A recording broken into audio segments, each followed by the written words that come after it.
大头，如今证据确凿，你还有什么话说？我不知道大人有什么证据，反正我没有罪。家属，小民在。事到如今，你最好认罪，或许本官对你会从轻发落。是大人，我认罪，我什么都说。那好，说出你的职业。我是卖豆腐的，豆腐铺子的掌柜。你可见过桥？小的不敢胡说，没有。你可修过桥？大人，我祖上3代都是做豆腐的，做豆腐我是内行啊，这修桥我真不会呀。你个单老鼠，你不是告诉我你是修墙行家吗？那不是小的送你银2金条后，你教我这么说的吗？呸！你敢血口喷人！我这可是实话呀！1车瓜子儿，7盒点心，我还没说呢。你岂有此理！你一个做豆腐的，居然承包修桥工程，简直胆大妄为！钦差大人，小的是不懂修桥，可是我请了一个会修桥的郑师傅。郑黑兔，草民在。你如何有这雅号？如实回答本官。小的是烧炭的，脸黑，穿戴又脏又黑，所以别人给我起了这么个名儿。我看你的心更黑。你一个烧炭的，如何敢揽活修桥？嘿，你个黑心肠的！你不是说你干木工活的吗？我是干木工活的，我一个烧炭的，没木头，我怎么烧啊？你烧炭的，修桥的工程怎么会落到你的手中？如实招来。大人，姓田的说了，东村有个张木匠能修桥，但是统工统料要3000两白银。你要多少？我只要了1000两，大人，其中有500两还让姓田的给要回去了。你用500两银子，如何修好这座大桥？大人，小的狗胆包天，用的全是烧炭的废料啊！郑黑兔，我可没让你用废料啊！苍天可见，这500两也是废料的加工钱。大人，您可听见了？本官年年征收桥梁修缮费，取之于民，用之于民。不想他们如此糟蹋百姓的血汗，本官不知道啊！不知者不为过吧？带张瞎子！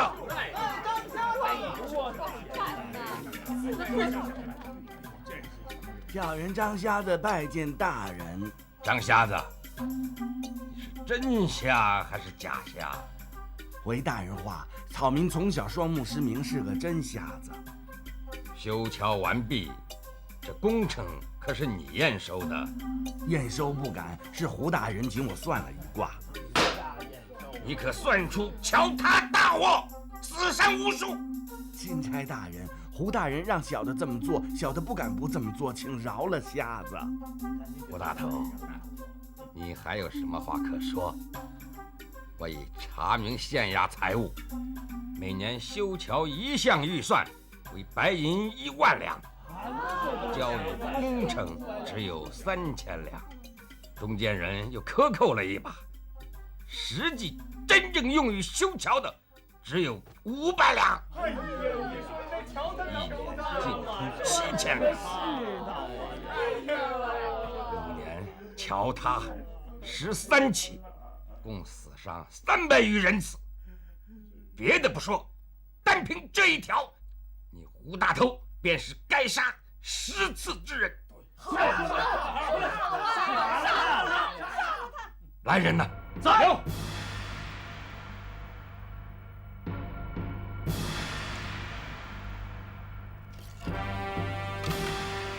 将胡大头以53克开刀问斩。阿鼠、郑黑兔、张瞎子陪斩。大人饶命啊！大人饶命啊！大人！大人呐，我哪点对不起您啊？您要的东西，要的钱，我不全都给您了吗？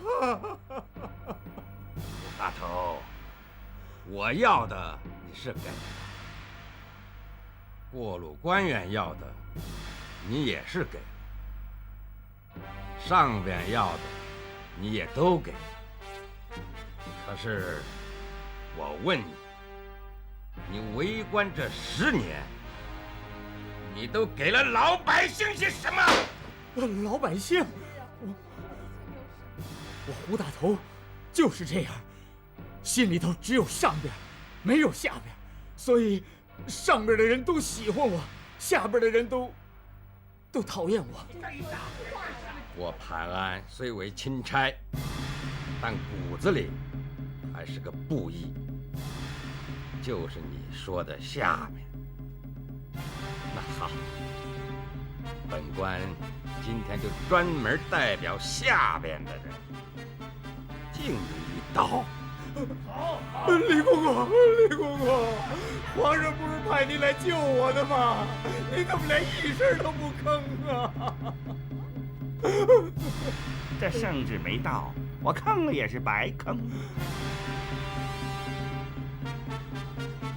不行，我是皇亲国戚，皇上要提我往刑部去受审，你不能私审，你没有资格斩我。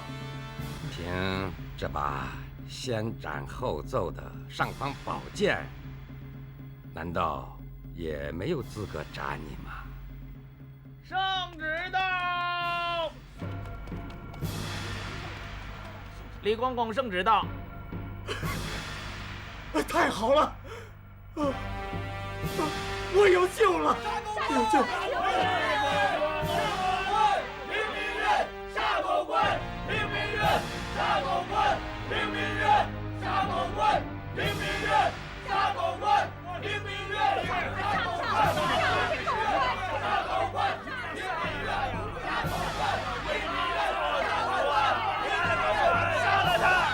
小墩子，哎，哥哥，你怎么都放进县来了？潘大人呢？啊，潘大人在里面审案呢。快带我去见他。公公，请您先把圣旨压下，等斩了胡大头之后再宣读，好吗？不，李公公，胡大头他为非作歹，欺压百姓，这您都看得一清二楚。此种人逍遥法外，请问天理何在？我怕做不了主啊。求公公成全。我马兰花替望京百姓求公公以公为怀，为民除害。其实我也知道胡大头罪大恶极，到了天地难容的地步，但是圣意难违呀。既然圣旨到了，我不宣读，那不形同欺君抗旨吗？王子犯法，也与庶民同罪。何况胡大头不过是懿贵妃的表兄而已。倘若让百姓知道，皇上为了懿贵妃而心存偏袒，置民怨于不顾，岂不是会对朝廷失望，对大清律法寒心？潘大人言之有理。格格，啊，免了，免了。请格格为望京县的百姓做主。李公公，我有话跟你说。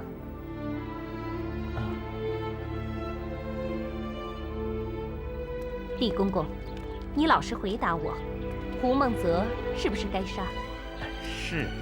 如果圣旨无法及时赶到，你会不会以皇上的口谕加以阻止呢？不见圣旨，奴才纵然有心阻止，也无可奈何。那就好。格格你……现在圣旨还在赶往望京县途中，小宽子因为我的拖延而无法及时赶到。倘若皇上降罪，由我一人承担。哦，格格的意思是说，奴才望眼欲穿，圣旨迟迟未到，奴才只好含泪望着胡大头被斩首了。不错。既然圣旨在格格手中，奴才也只有听从格格的吩咐，想阻止也无可奈何。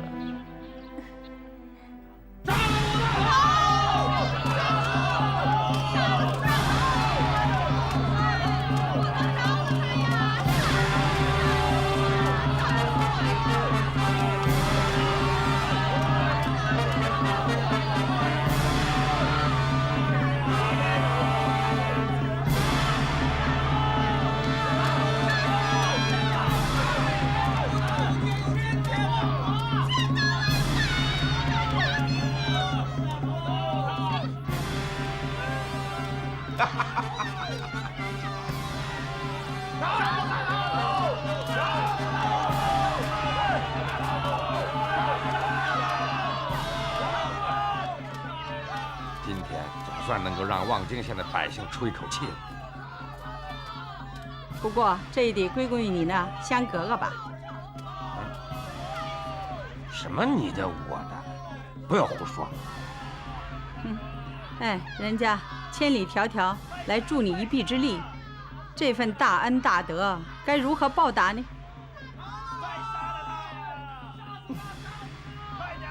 禀大人，时辰已到。大人，你不能杀我呀！你不能抗旨啊！我不该死，冤枉啊！冤枉！斩！冤枉！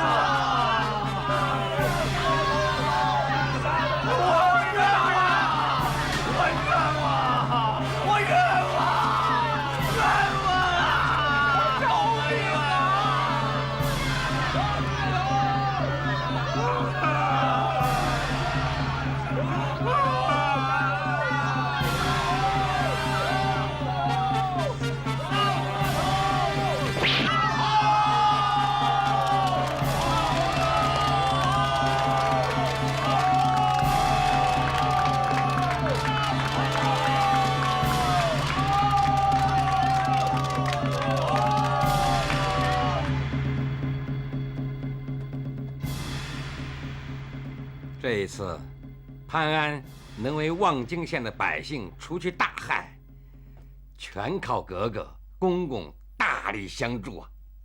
嘿嘿，你倒是如愿了，我可要惨了。皇上一向对你宠信有加，只要你照我说的话去做，皇上不会怪罪你的。我不担心皇上怪罪，我是怕懿贵妃又哭又闹的，惹皇上烦心。这个懿贵妃也真是的，表哥为非作歹，不但不加以训诫，反而处处包庇。这个胡大头的死啊，他多少也得担点责任。如果宫中的贵妃个个都像格格一样通情达理、深明大义，皇上就有福了。你怎么敢拿我和宫中妃嫔做比较呢？奴才失言，请格格恕罪。皇上都不会怪你了，我又怎么敢跟你计较呢？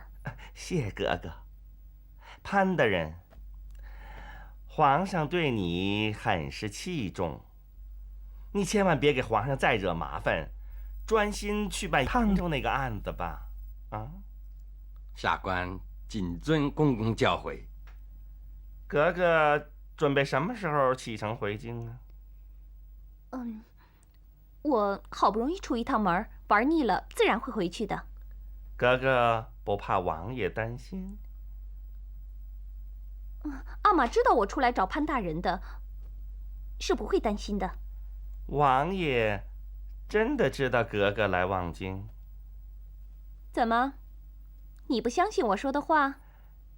奴才不敢不信。潘大人，好好的照顾格格，也算报了格格的相助之恩。公公放心，那我就回宫去了。下官恭送公公。别送了，你还是好好的陪格格谈谈心吧。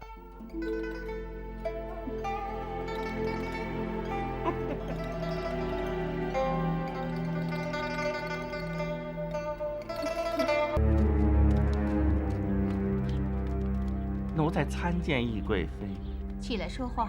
谢贵妃。李公公这么快就回来了，事情办得怎么样？回贵妃的话，奴才无能。你说什么？胡梦泽，他毅然成了刀下亡魂。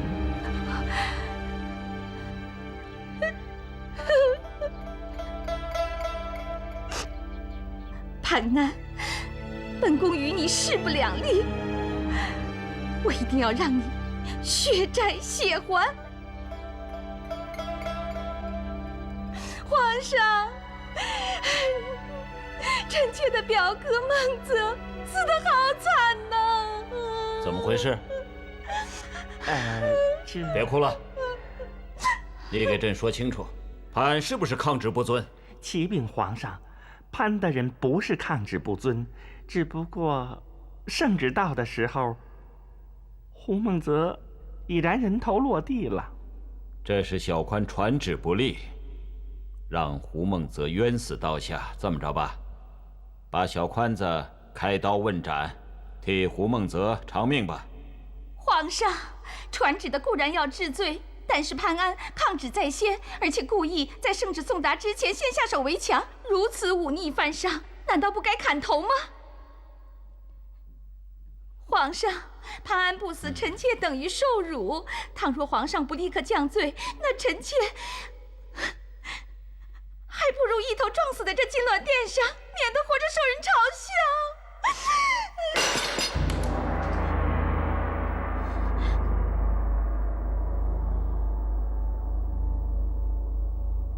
李秀，奴才在。传旨，将潘安革职查办，押解回京问斩。遵旨。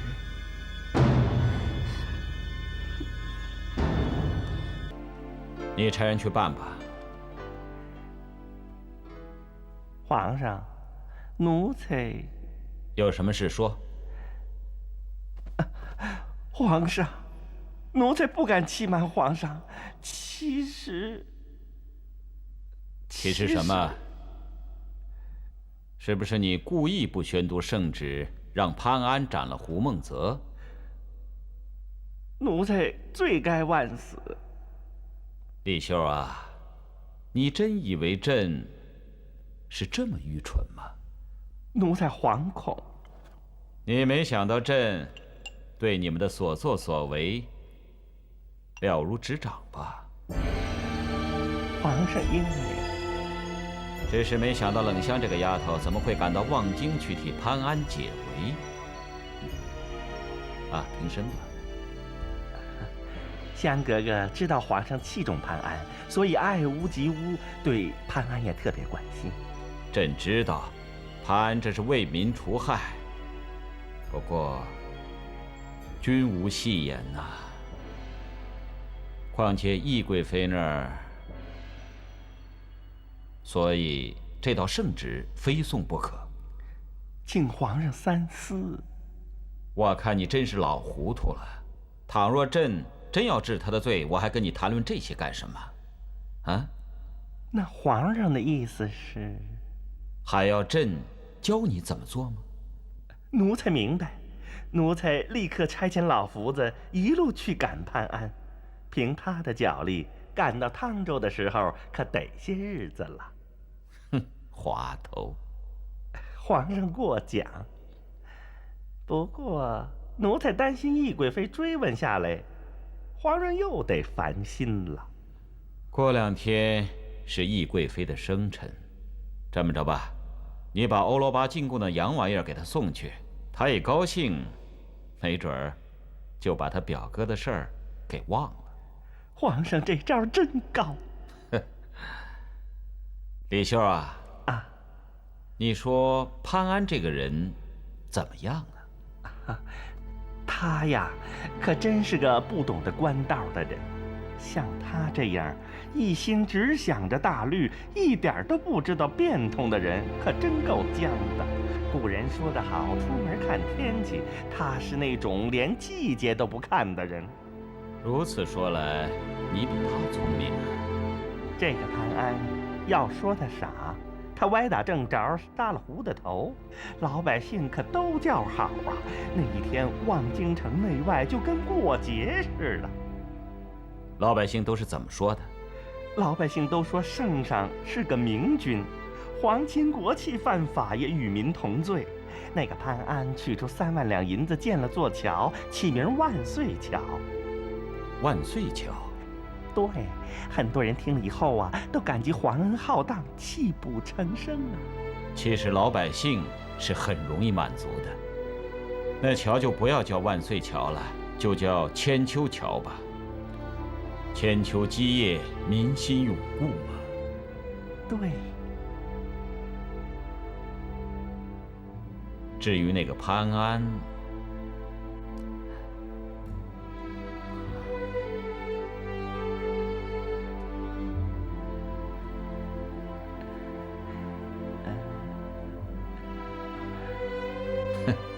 你这个老狐狸，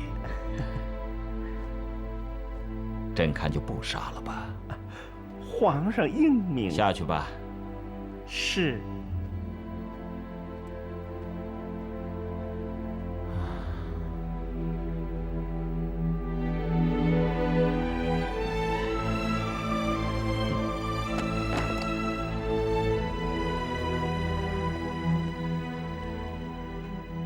属下见过王爷。刚才宫中传来消息，说皇上为胡孟泽的事龙颜大怒，决定下旨革职，押回京问斩。这岂不是天大的好消息呀！属下恭贺王爷，终于拔掉了这颗眼中钉。这有什么好恭贺的？像他这种跳梁小丑，本王根本没把他放在眼里。属下失言。不过，能够把他除掉，至少了却了本王一桩心事。王爷指的是香格格。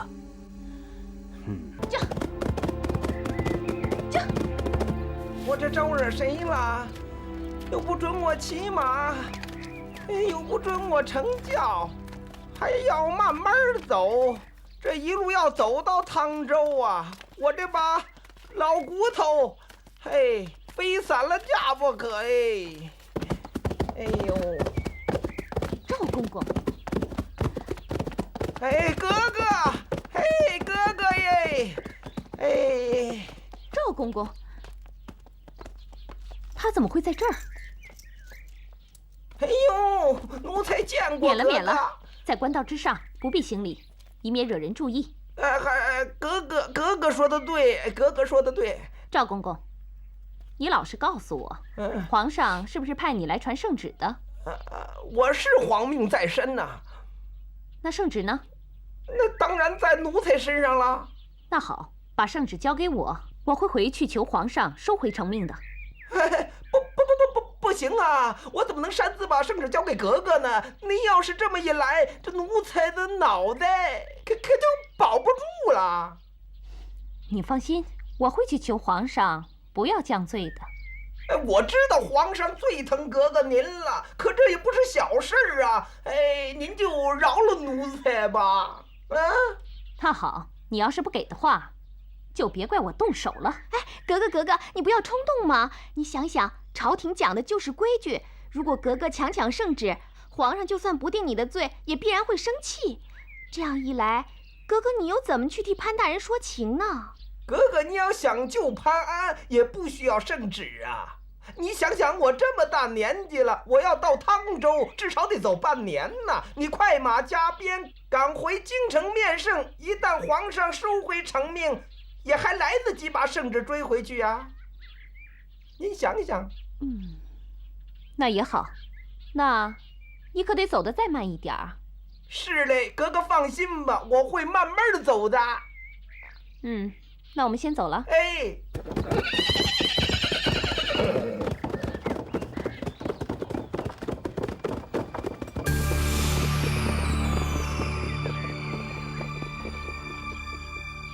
传香格格。皇上吉祥。哥哥，你这刚回到京城就跑到这儿来了，有什么急事吧？嗯，没错，我的确有急事和皇上说。那先别着急，喘口气，赐茶。说吧。冷香是担心皇上被奸臣所蒙蔽，以致对忠臣有所误解。哦，你所说的忠臣一定是潘安。朕想知道，你所说的奸臣又是谁呢？冷香不敢直言。冷香，尽管直说。皇上一定要我说吗？无论你说的是谁，朕都赐你无罪，所以你不要怕。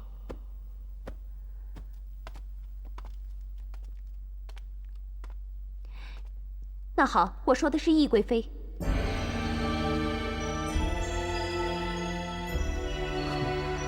懿贵妃，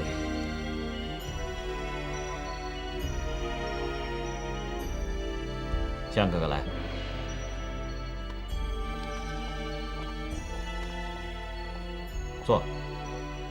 坐下。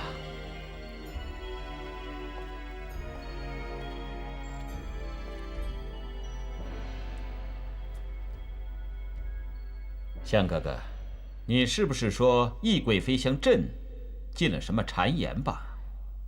那个胡梦，那个胡梦泽贪赃枉法，草菅人命，理当问斩。而懿贵妃一味护短，颠倒是非，以致皇上下诏降罪于潘安。此等公报私仇的行径，难道不是奸臣所为吗？哦，我以为是什么事呢？你不就是说懿贵妃护短吗？在朕看来，你也有袒护潘安之心呢。皇上，冷香纯粹是就事论事，不敢心存袒护。好，那朕问你，朕让李秀传达口谕，潘安借口圣旨未到，所以不肯放人，这算不算抗旨？他既然让朕下诏，但在圣旨未到之前，他就把胡梦泽的头砍了，这算什么道理？皇上，潘安也是一心为民除害，替朝廷立威，就算做法有错，也值得原谅才是啊。所以，朕给他留了一条生路。只要在圣旨未送达之前，他能够侦破汤州一案，朕就可以特赦他，别人也无话可讲。啊，难怪赵公公会叫苦连天，非慢慢走不可。你终于明白了，还算聪明。冷香愚昧，无力翻上，还请皇上降罪。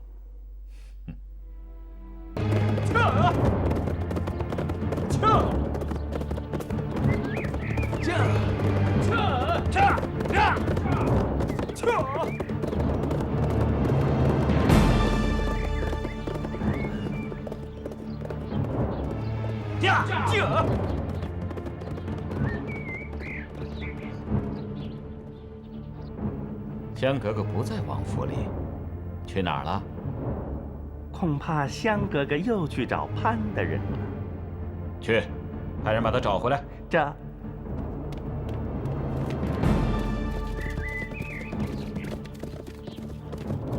哎呦！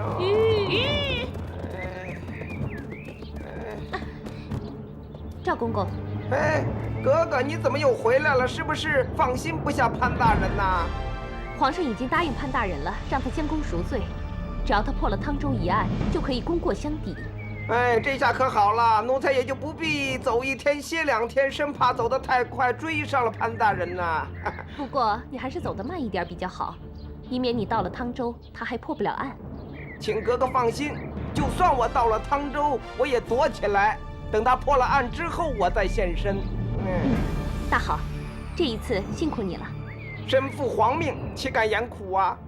那我先赶路了。哎，驾。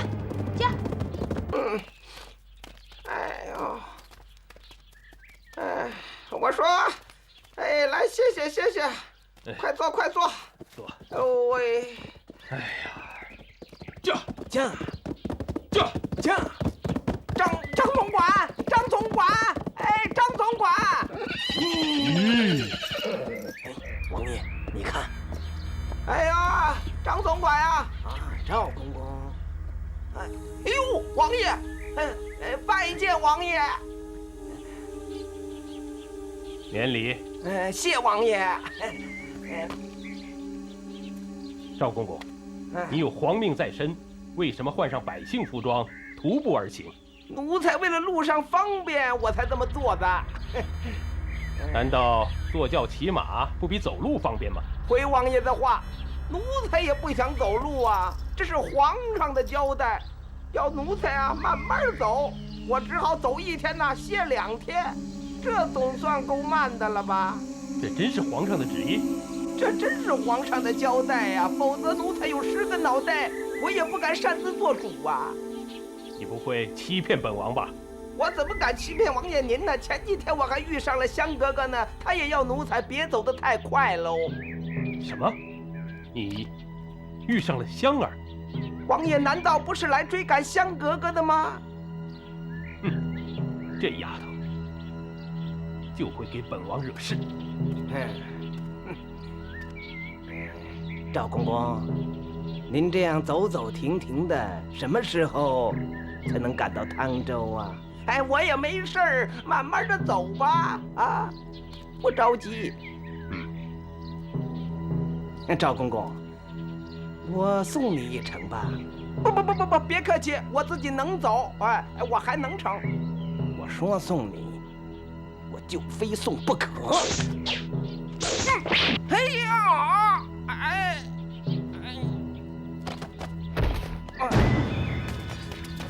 杀！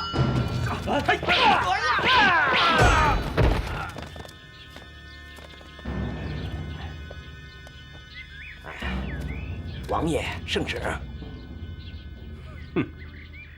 赵公公，明年的今天，我给你记周年，把它埋了。走。是。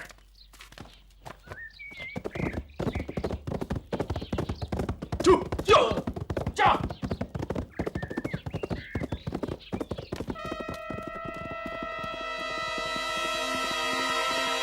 赵公公，我不会让你白白送命的，我一定会为你报仇的。真是反了！皇上，谁要反？是不是王爷他？弟兄，你不是说他和朕情同手足，不会图谋不轨吗？皇上，虽然王爷私自前往汤州杀赵顺夺圣旨，不过在动机尚未明确之前，皇上还是暂且不要兴师问罪比较妥当。倘若他存心要造反，朕非要等到他兵临城下才采取行动吗？皇上，就算他有造反之心，如今他人在汤州途中，又有正旗监视，不应该能有多的威胁。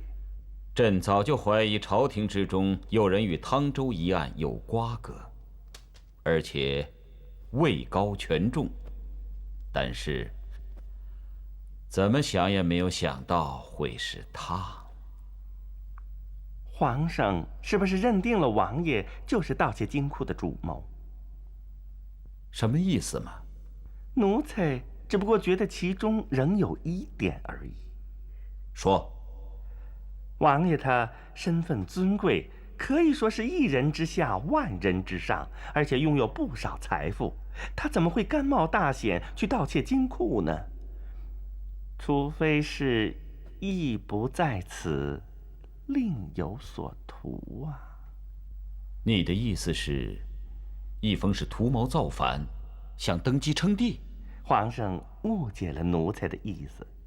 那你说明白点儿。虽然皇上的推测也不无可能，但是奴才说的另有所图，却与香格格有关。接着说。皇上记不记得潘大人离京的时候，曾经让王爷相当难堪？不错。除此之外，格格为了潘大人私自离府，公然袒护，因此得罪了懿贵妃，王爷脸上更是无光了。他怎么会同意格格下嫁于潘安呢？就算义封不同意，他也没有必要与朕为敌呀。王爷夺取圣旨，可能是要潘大人回京受审，同时打消皇上赐婚的念头。这倒成了朕的错了啊！皇上宠爱格格，一心成全，也是一番好意，只不过忽略了王爷的感受而已。过去朕还真不敢相信义封会造反，今天这么一说，倒是很有可能啊。皇上，无论如何，王爷是犯了夺圣旨之罪，将来当着潘大人的面一宣旨，撤职查办，皇上的苦心岂不是付之一炬？再说，又怎么能降罪王爷？现在这些都不重要，关键是要追回圣旨。那皇上想怎么办？这么着，你马上把唐红找来，让他星夜带着圣旨赶往汤州，解潘安于危急之中。遵旨。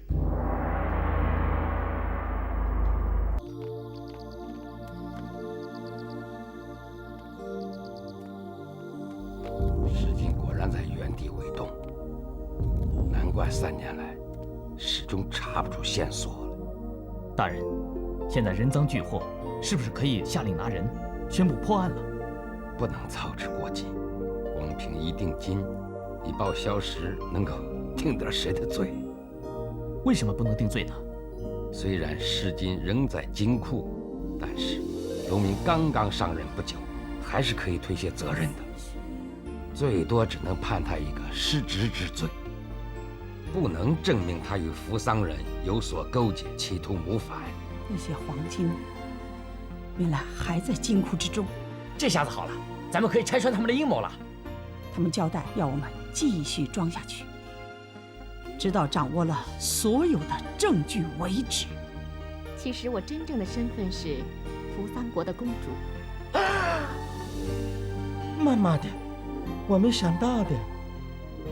下官潘安拜见格格。免礼。谢哥哥。只要我喜欢一个人，我就能为他付出一切。但是什么？但是我必须知道你是不是也愿意为我牺牲一切呢？除了入奥扶桑外，什么事情都好商量，包括国仇家仇，你也不计较吗？学生楼明拜见王爷。免礼。谢王爷。今天啊，本王进城的时候，看见那个军民之间相处融洽，市井繁荣兴盛。你楼明治理的不错呀，不错。学生只是按照王爷的吩咐在行事，不敢居功。扶桑国的人到了没有？已经候驾多日了。都来了些什么人？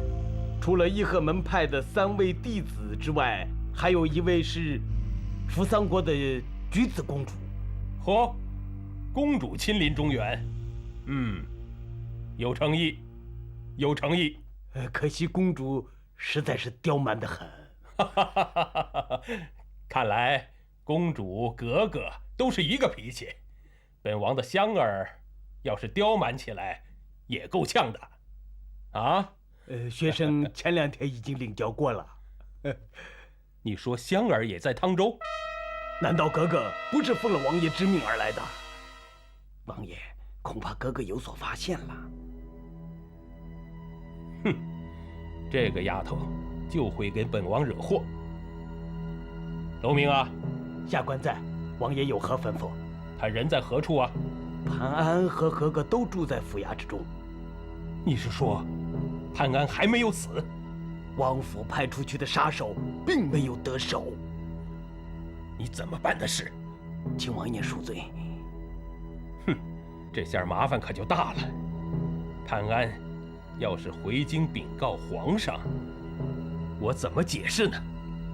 王爷放心，潘安是回不了京的。哼，你口口声声要本王放心，纰漏却层出不穷。属下这一次绝对不会让王爷失望的。你准备怎么对付潘安呢？王爷的那道圣旨，就是对付潘安的武器。圣旨一到，潘安势必死无葬身之地。难道你要让本王去宣读圣旨不成？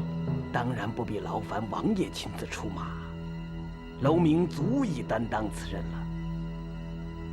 潘大人，潘大人，你请本官来有什么重要事情商议吗？哦，宫中的赵公公奉命传旨，不料途中病故，临终之前将圣旨送交本官，所以请你来接旨。圣旨你看过吗？看的是一清二楚。那皇上他有什么旨意呀？皇上命你即刻停职，押送回京候审。这怎么可能呢？圣旨在此，难道还假得了吗？就算不是假的，我也不能接旨。怎么？你想抗旨不成？我当然不是抗旨，可是我也不能随便接旨。你说什么？我说什么了？难道你楼明没听清楚？你是什么人？本官当然是钦差大臣潘安呐。难道你瞧着我不像吗？你到底是什么人？既然你怀疑我，你认为什么人就是什么人。我看你是假冒的。你真是，我为什么要假冒呢？是你的眼睛模糊了，还是你的神志不清楚了？我敢说你是冒牌钦差，戏弄本官。来呀，将他给我拿下！夫人，这下可玩完了。怕人。哎呦！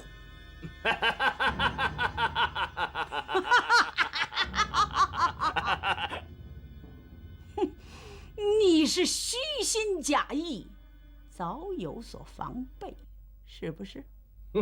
我明的告诉你，我是早有准备。不管你是什么来路，今天你是插翅也难飞了。今天真假不重要，重要的是我能识破你这个狗官，公报私仇。本官依法办案，岂能容你污蔑中伤？依法行事？请问你，我身犯何罪？你如此兴师动众，下令拿人？你冒名顶替，欺骗本官，难道无罪吗？你这是欲加之罪，何患无辞？你还好意思说出来？放肆！你竟敢教训本官！像你这样的昏官，就得有人好好的教训你。我说的没错，如果你并非昏庸，又怎么能够这样小人之举呢？哎呦，我真没用！我竟然受了你的蒙骗！为官者，重在明察秋毫。倘若你这样轻易的被人蒙骗，岂不就是昏庸吗？一派胡言！我看你呀，已经没有资格跟我辩论下去。我潘安奉皇上之命，手持尚方宝剑，岂能容你随意放肆？本官今天无论如何也要制服你。我敢说你就不是潘安。我看你是变本加厉，自圆其说。等着，请看，这是什么？这尚方宝剑意味着什么？大人，说不定尚方宝剑是他强豪夺，甚至潘安有可能已经遭他谋害。没错，来人，在，给我动手抓人！是。住手！格格，这是个假钦差，身份不明，下官依法拿人，还望格格不要插手。什么假钦差？他分明就是钦差潘大人，本宫与他交情匪浅，我可以证明他的身份。格格，你叫下官如何是好啊？他是个假的。大胆！楼明，你不要在这胡言乱语了。格格，请容我声明，在假钦差身份没有查明之前，是不是先把他软禁起来啊？来人！在。慢。这事儿先这样，你们都下去吧。是。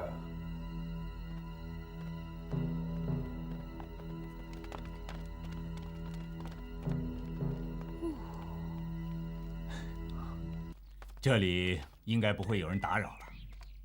不知你到此有何贵干呢？我这次来汤州是来帮潘大人破案的。哦，刘兄不相信我的话，你能帮潘大人破案？刘兄可知道这2天有一位朝廷重臣要来汤州？你指的可是王爷？你们已经知道了。潘大人和我一直怀疑勾结外族之人就是王爷。潘大人确实精明干练，难怪皇上如此器重，派我们来保护他。郑兄，你能不能告诉我，皇上到底派出了多少个密使？皇上有旨，不准泄露密使的事，还请刘兄原谅。那，你能不能告诉我，到底你是怎么发现王爷的阴谋的？前些时候，王爷突然向皇上告假，要到江南一游，还要到灵隐寺禅修。可他一出京，就弃轿换马，直奔汤州，行径十分可疑。你可是一路跟踪而来？不错。那沿途之中有没有什么发现？有。王爷在途中遇上了赵公公，竟然将他杀死了，还从他身上劫走了圣旨。王爷为什么要杀死赵公公？你大概不知道，那道圣旨是把潘大人撤职查办、押解回京的吧？我倒是听格格提起过这件事。王爷夺下圣旨，就是要对付潘大人。除此之外，他还害怕赵公公回京之后，将中途相遇之事告诉皇上，他改到汤州之事也就泄露了。王爷的城府太深了。你们准备怎么办？对付王爷，一定要一举擒获，要有十足的把握，绝对不能轻举妄动。我会听你们指示的。对了，一路之上，王爷有没有发现你的行踪？他们急着赶路，应该没有察觉。那，你是如何通知皇上的？我早已飞鸽传书，将这些事禀报皇上。那就好。你们暂时不要现身，我们一旦遇到危险的话，还有你一支伏兵呢。好。学生楼明拜见王爷。事情办得怎么样了？学生无能。什么？未曾逮住那个潘安，他死不承认他是假冒的，再加上格格袒护，下官真是难辨真伪啊。冷香这个丫头，处处帮着潘安，再这么下去，我们父女会反目为仇。王爷，要不要和格格见上一面？这不好，他要知道了本王的意图，还不闹翻了天？这是迟早要面对的问题，倒不如趁早解决，以免格格再坏了王爷的大事啊。倒是这个理儿，既然回避不了，就见上他一面。楼明啊，学生在。明天你就带格格来见本王。是。师爷。王爷，你怎么看？以目前的状况来看，现在形成敌暗我明的局面，对我们是相当不利，因此，学生认为现在应该查出潘安的下落。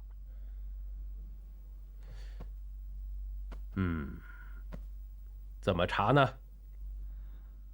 或许能够以其人之道还治其人之身，下令官差装扮成普通百姓，全面监视他们的行动。我相信他们一定会有联系的。恐怕也只有这样了。这样，快，人呢？人呢？快追！这边，快！你可来了，我一直在担心你出了什么事情。真的出了事情了。哦，你知道吗？怎么了？那龙明今年突然宣布皇上的圣旨，要将我拿下，把我吓得，我差点承认自己是假的。后来我一想，不对，不能承认。我就跟他理论，就跟他辩解。亏得格格给我解了围，放了我一马，把我软禁起来。现在我是被软禁起来的人，你知道吧？这次啊，肯定是躲不过去了，他是不会罢休的。圣旨的事儿，我已经听说了，只不过没想到王爷这么快就展开了行动。你是哪儿听说的？皇上派密使来到汤州，没想到偶然间发现了王爷的阴谋。如今已成了我的一支伏兵。对。谁呀？刘步云。请进。夫人，没有再遇到麻烦吧？在我身后跟踪的那个人就是你呀。史大人叫我来查看动静，没想到遇见了夫人。多亏是你呀，不然的话那几条狗甩不掉。大人，我们现在完全在王爷的控制之下，稍一不慎就会露出马脚。看来我们应该尽快行动，以免处处受他人限制。刘公子说的对，就像这样整天提心吊胆的，真要了命了。其实王爷比我们还要着急，如果我们按耐不住，反而会中了他的圈套。眼下实力悬殊太大，我们人手不足，所以不能正面冲突，要以智取胜。话是这么说，但是你总得有个对策呀。我们要随机应变。格格，娄大人有事求见。我不想见他。他好像真有急事儿。那就让他进来吧。是。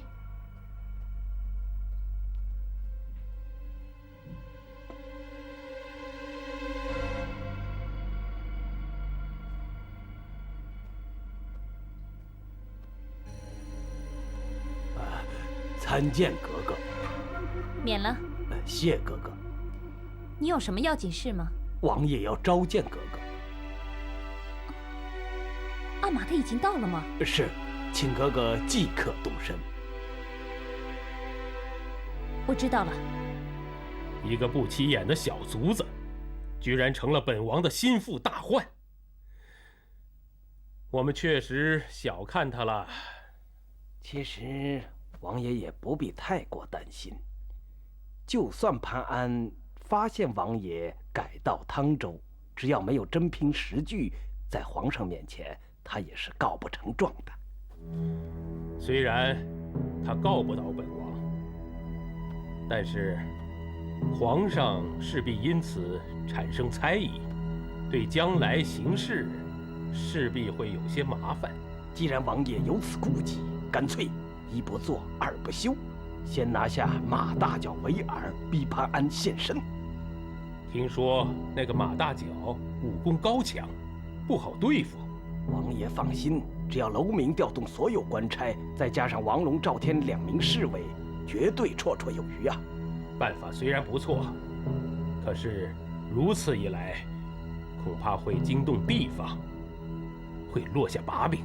对了，王爷可以把小墩子招来，小墩子一向贪生怕死，或许能够逼出一点线索来。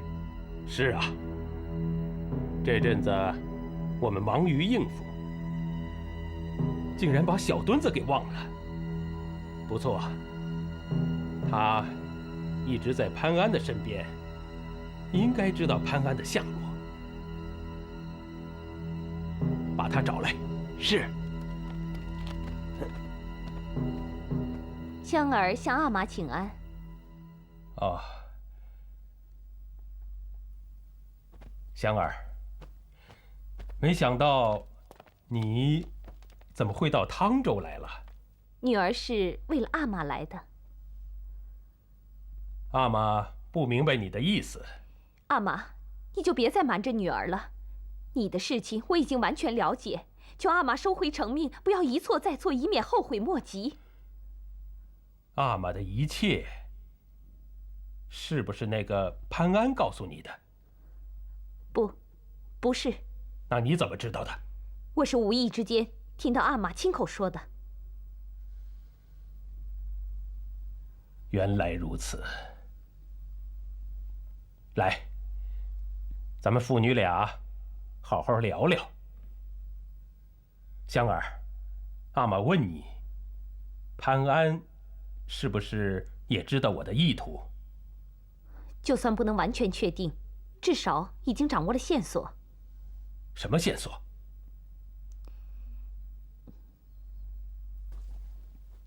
原来阿玛在你心目中的地位还不如潘安。阿玛，这怎么会呢？如果不会，你又怎么能看着对阿玛不利而不说实话呢？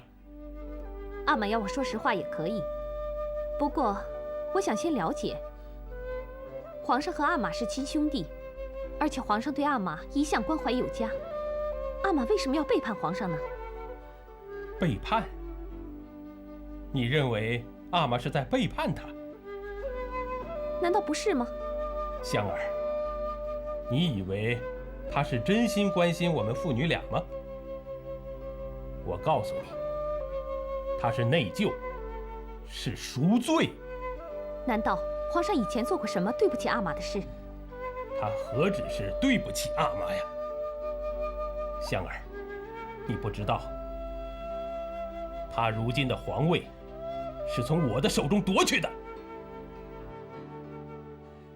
现在，我只不过是要夺回原本就属于我的东西。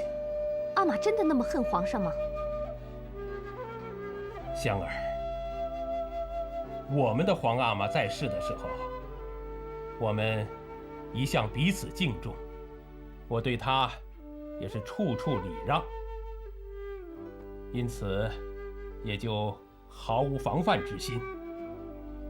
谁知道他为了夺取皇位，屡次三番的在皇阿玛面前对我编排重伤，甚至到最后啊，皇阿玛连我的面都不愿见了。你说，像他这样卑鄙无耻、为了皇位的小人，我能不恨他？其实，他正式登基之后，我心想，大势已去，决定俯首称臣。可是，你娘却不甘心啊，整天郁郁寡欢，积郁成疾，撇下咱们父女俩，撒手归西了。临终的时候，他握着我的手，一封啊，一封，这口气我咽不下去啊！你娘叫我夺回原本属于我的东西，否则的话，何以为人？原来额娘是怀恨而死的。不错，想我和你娘夫妻情深，她最后这么点心愿，我能不替她完成吗？阿玛，自从你娘过世后，我在她坟前发下重誓，今生今世绝不另娶，同时尽毕生的心力完成她的心愿，以告慰她在天之灵。阿玛，你为什么不早一点告诉我这些事情呢？眼见皇上为了笼络人心，对你疼爱有加，一旦让你了解我们上一代的恩怨，言谈之中迟早露出破绽，所以迟迟不敢道破。再说，你还小啊，我不愿意让我们上一辈的恩怨影响你原本快乐的日子。阿玛，香儿，一个人失去本该归他所有的东西，是多么痛苦的一件事啊！我又怎么忍心让你和我承受着同样的痛苦啊？阿玛处处为女儿设想，女儿对阿玛却心存误解，实在是太不孝了。这也怪不得你，你不了解真相，自然也不了解阿玛的苦衷啊。阿玛，就算女儿能了解你的苦心，但是女儿认为你这么做还是会引来天下人的非议。天下人？哼，天下人与我何干？阿玛但求无愧于先皇，无愧于亡妻，无愧于天地。阿玛的心情我非常理解，不过我最关心的还是阿玛的安危。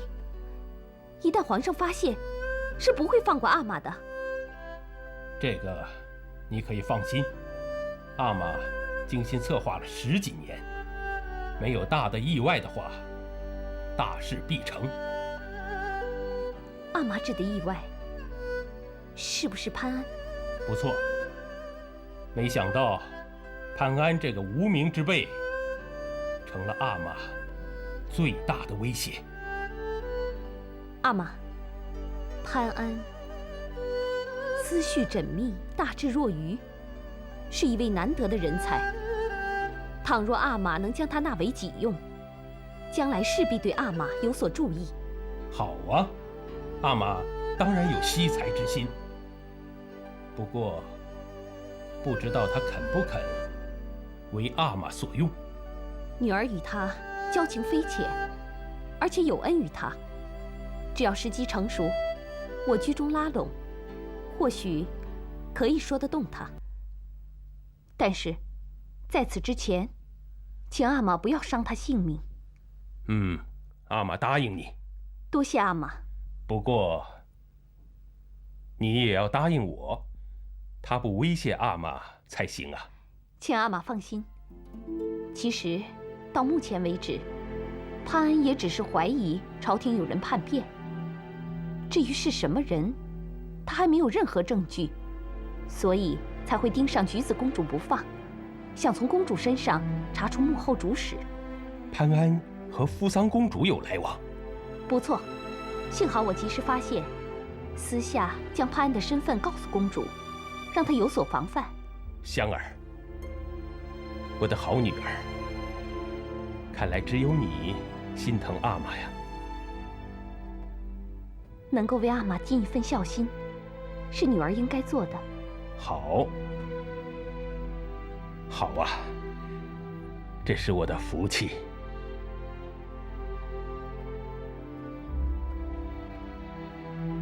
公主找我什么事的？我想拜托你一件事。只要我能做到的，一定会去办。我希望你不要再查这个案子了，尽快带着步云离开汤州。为什么？大哥，我知道你身负皇命，不过你真的斗不过那个人的。你说的那个人是翼王爷的？你已经知道了。中国有句老话，叫做“若要人不知，除非己莫为”。既然大哥知道了真相，你就更加明白，王爷势力庞大，你和他较劲儿，只有死路一条啊！而且他已经展开行动，势必要杀你灭口。明知不可为而为之，也是中国的一句老话。我潘安忝为人臣，自当报效朝廷，哪能以个人生死为重，做出临危变节的事情？我知道大哥忠于朝廷，不畏强权，但是公主，不要说了的，你的好意，我心领的。大哥，你的身为公主，效忠于扶桑国，我的大清子民，自然不容任何人动摇国力。这个道理，你得明白。如果公主真心的要帮助我，就请公主把王爷私通的证据交给我，让我有机会铲除大清百姓的祸根。大哥心怀百姓，忠于朝廷，确实让我佩服。这也正是我愿意冒着触怒天皇的危险而来示警的原因。不过你这么做，除了盲目的牺牲之外，还能挽回什么呢？公主的意思是说我潘安空有一片愚忠？不错。公主的善意我得明白，不过这句话的太可笑了的。如何可笑？倘若当今皇上昏庸无道，荼毒生灵，潘安不辨是非，助纣为虐，自然是愚忠的。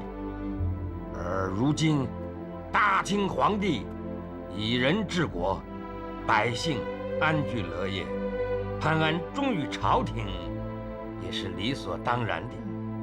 我们再换一个角度来看，王爷为了满足私欲，丝毫不顾手足亲情，甚至残害忠良。像这种阴险歹毒、无情无义之人，一旦登基称帝，岂不是会祸延天下，使百姓受苦受难的？这公主宅心仁厚，是不愿意看到生灵涂炭的惨剧。其实我也不赞成天皇逐鹿中原的野心，我同时也苦劝过大师兄，要他不要协助王爷叛国。可是他根本不听，我也无可奈何。山本兄和我一样，都是身负皇命，他的立场，我得明白的。我有时候真的很怀疑，权力和欲望对一个人来说，真的这么重要吗？公主的想法好的，大大的好的，人人都这么想，从古至今战乱的不会发生的。难道你就没有一点野心吗？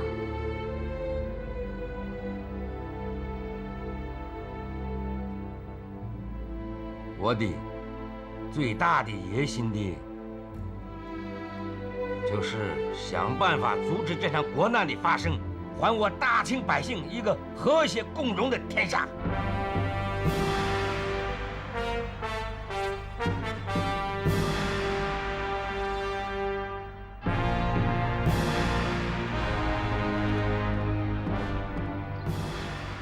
小墩子拜见王爷。免礼。谢王爷。小墩子，好久不见了，你近来可好啊？托王爷的洪福，属下一切安好。好的，不会连王爷府的人都忘记了吧？属下不敢忘记。你不是口是心非吧？属下在王爷面前怎么敢说假话呢？那就好。本王是担心你和潘安处久了，会吃里扒外，帮着他对付本王。属下怎么有这个胆子呢？好，既然你知道自己是王府的人，那本王就交代你一件事，希望你不要令本王失望。请王爷吩咐。今天晚上，你想办法在马大脚的饭菜中下迷药，等他昏迷之后，立刻通知楼明。怎么，你不忍心？是。哦，不，马大脚他十分聪明，属下担心他不会轻易上当的。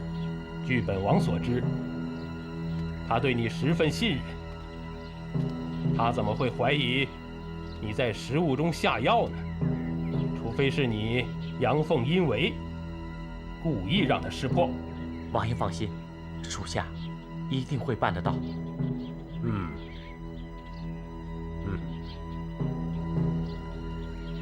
这是迷药，无色无味，你可得收好喽。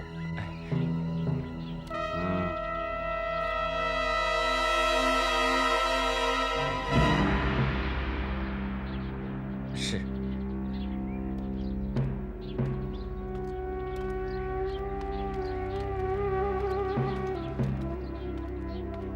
王爷，恐怕小墩子已经有了异心了吧？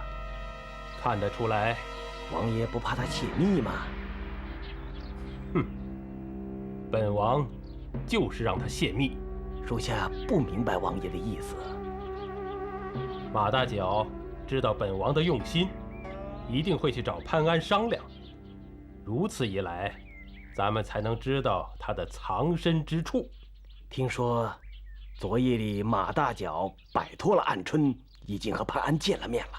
所以今天务必要小心谨慎，一定要跟踪到底。属下一定会亲自调派人手，不会再让他摆脱暗春。除此之外，今天晚上我们还有件大事要办。王爷还有什么大事要办？杀了扶桑人。王爷为什么要杀了他们？刚才香儿告诉本王，说潘安与扶桑人有来往，虽然暂时还没有证据，但是一旦潘安逮捕归案，终究对本王不利。为了保险起见，本王一定要釜底抽薪，不能让潘安抓到一点把柄。如此一来，有谁能制造弹药呢？放心，大批硝石已经运到，本王已经找到了制造弹药的人。再说，杀了他们4个人，本王再派人把黄金运到扶桑，同时把公主的死因推给皇上。扶桑天皇为报爱女之仇，肯定会与本王同仇敌忾。王爷英明啊！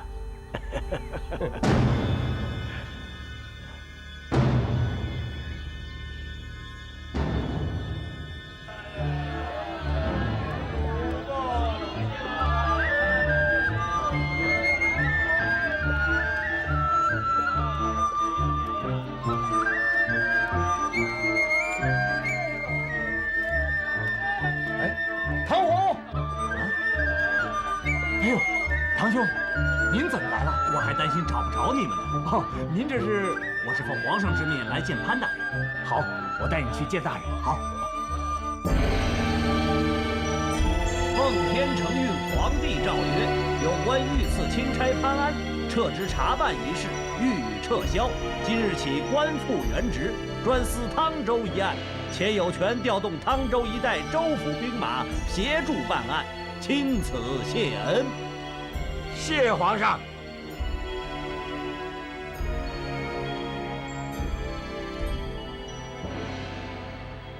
您辛苦了。为了能够解大人之危，唐红一路之上不敢久停，幸好能够及时赶到，所受的辛苦也就没什么了。潘安肝脑涂地，也绝不辜负皇上对我的一片厚爱。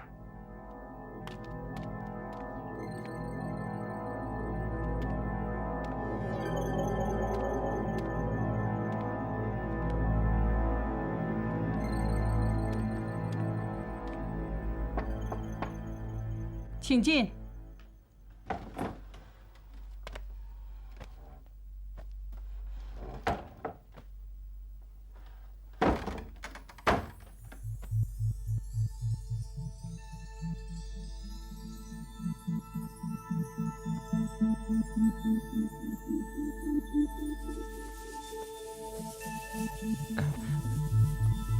夫人，饭菜来了，您吃点。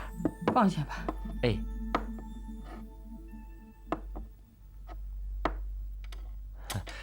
夫人，请用饭。你也坐下来一块吃吧。啊，不，我已经吃过了，真的吃过。你今天怎么了？啊，没有啊。是凤儿给你气受了？对，是。咋了嘛？哎，夫人，咋？你有啥事儿？没事儿，我就是想，这饭菜趁热吃最好，要是凉了就不好吃了。真的，我看你今天说话怪怪的。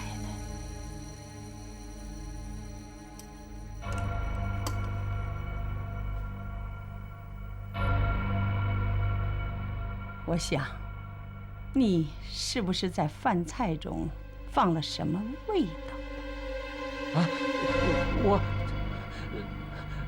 啊，夫人，我对不起你。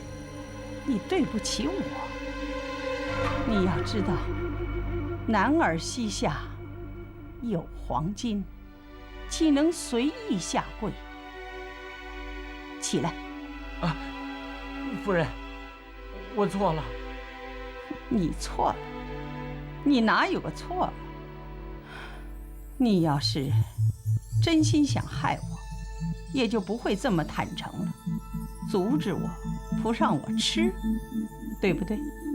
啊。不过我问你，是谁指使你这样干的？是王爷。王爷？是王爷让你害我的？是王爷叫我在你的饭菜里下迷药，然后把你交给楼明。我想王爷是想拿夫人来逼迫大人就范吧。这个狗王爷！笑话！你干啥来的？你跟我到这儿来干啥来的？臭王爷！那狗王爷！他为了他的皇帝梦，他想要杀掉多少的人，他才肯罢休？你还有脸？你还有脸说这些？来，这杯酒为我们两国的友谊干杯！啊，来，干杯！啊，谢谢。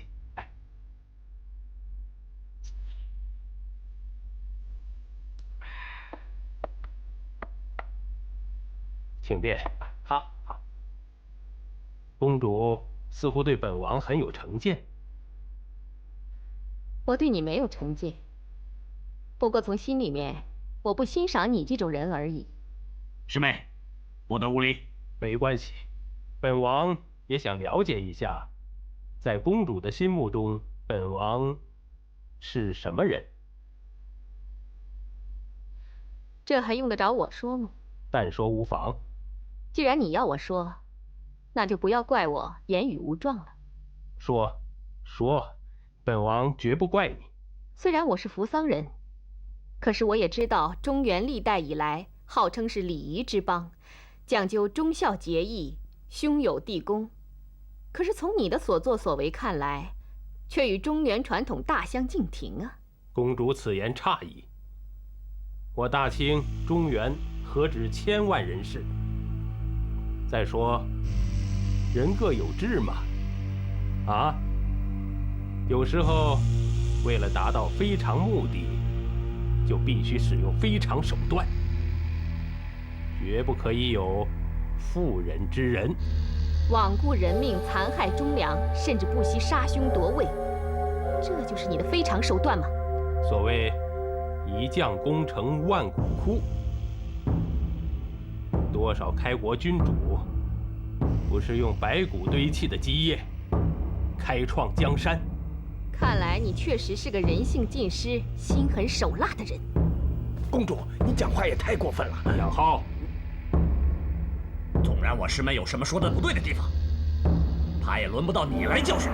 王爷，反正他们说话的机会也不多了，让他们多讲几句。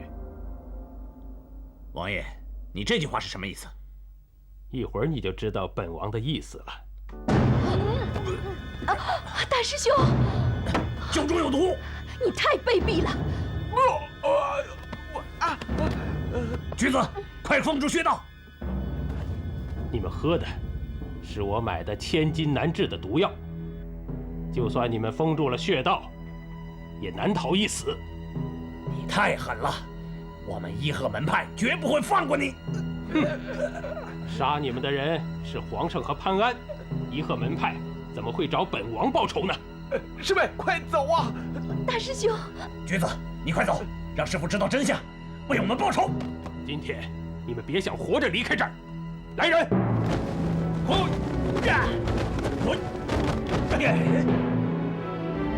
杀！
弓箭手，在。放箭。师妹小心！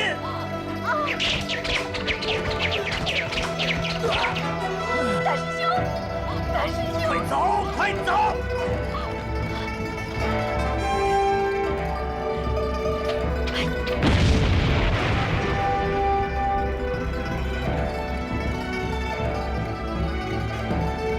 想跑，没那么容易，给我追！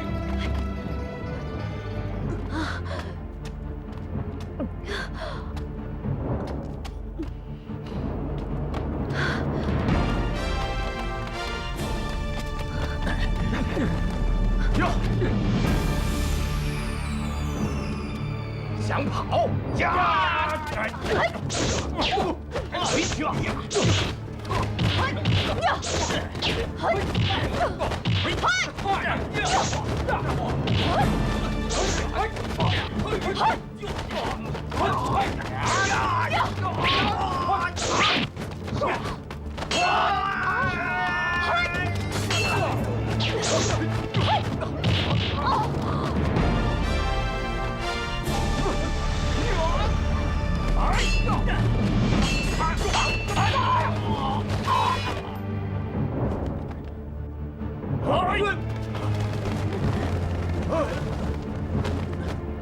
你去照顾橘子，我来对付他们，小心！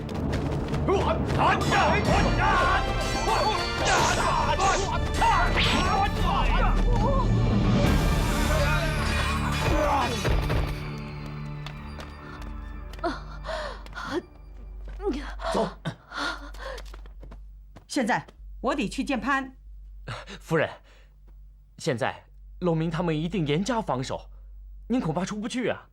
无论如何，我得闯出去，不然的话，潘安他们就更危险了。那你怎么出去啊？小墩子，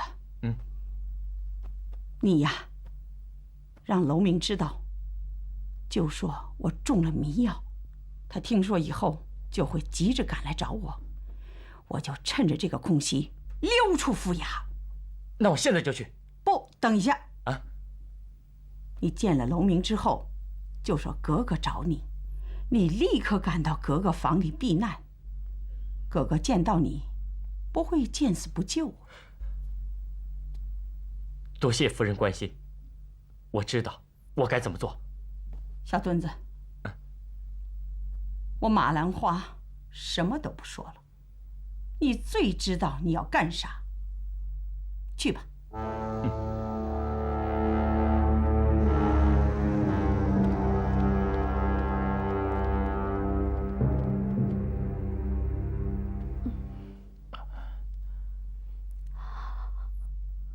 我不行了。不会的，不会的，你一定要坚持下去。大哥，这是王爷的亲笔信函，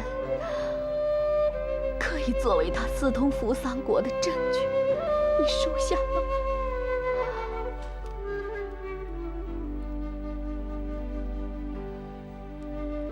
多谢公主。大哥，我还有一件事要拜托。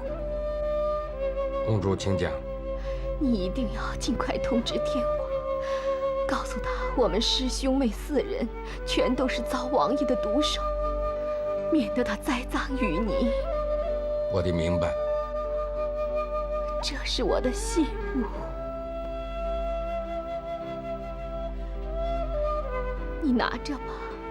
天皇看见了，就不会怀疑你了。公主还有什么话要对我说吗？没有了。那你就和步云单独聊聊。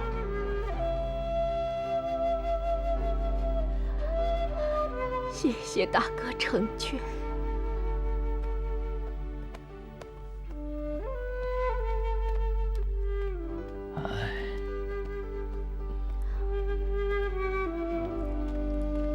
橘子，你告诉我，王爷到底用了什么毒药？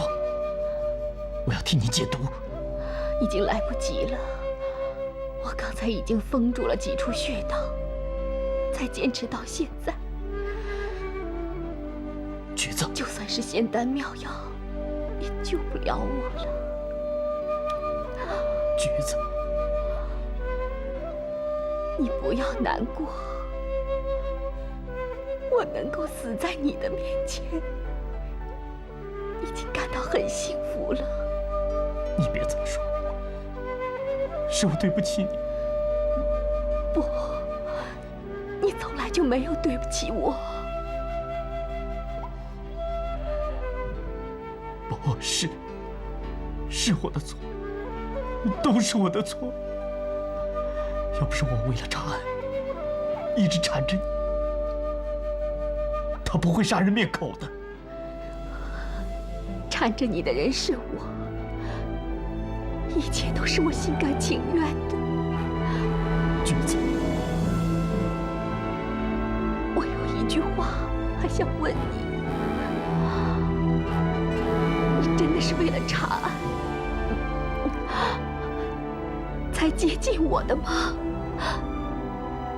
不是，不是。我爱你，我真心真意的爱你。我可以向你发誓，如果我有半句假话的话，天打五雷轰。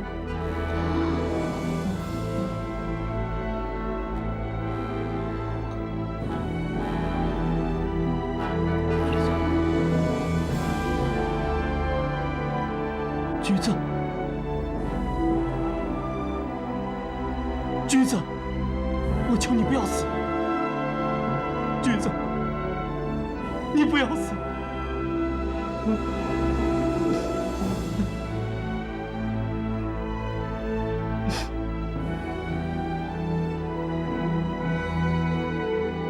替你报仇，我一定替你报仇。橘子，橘子，橘子。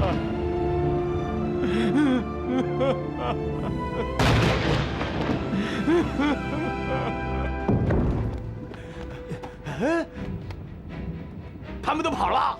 小墩子好大胆，居然竟敢违抗王爷的命令。那小墩子呢？他说格格找他去问话。哎呀，这肯定是他在耍花招。走，找他算账去。是。什么？你说阿玛要你在马大脚的饭菜里下迷药？是的。可是阿玛答应过我，绝对不会伤害他们。原来这根本就是欺骗。哥哥，王爷他一心想杀大人，哥哥你怎么能听信王爷的话呢？小墩子，哥哥已经够难过的了，你就别再火上浇油了，好不好？我只是说实话而已，我没有火上浇油啊。够了，你那些大实话就别再说了。凤儿，小墩子说的都是实话，确实是我太天真了。格格不必太过自责。其实，说句实话，就算格格知道王爷存心欺骗，又能怎么样呢？是啊，为人子女，确实无可奈何。幸好格格没有说出潘大人的藏身之处，这也算是对得起大人了。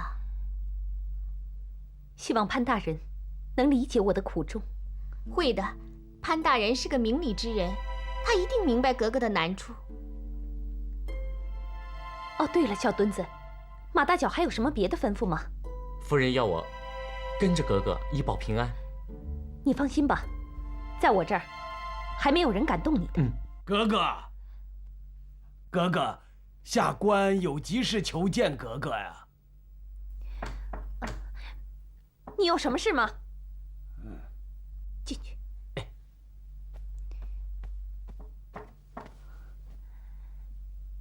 凤儿，开门去。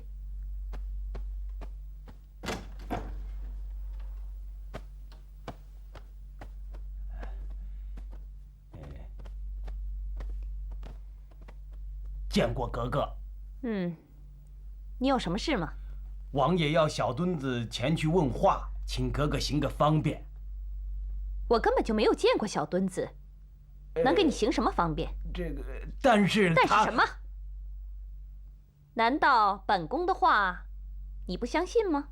不敢。不敢？好，既然不敢，你就不要在这打扰本宫休息了。哎呀，格格，你何苦要为难下官呢？就算我为难你又怎么样了？有本事你到我阿玛那儿去告我一状。行了，你们都退下吧。是。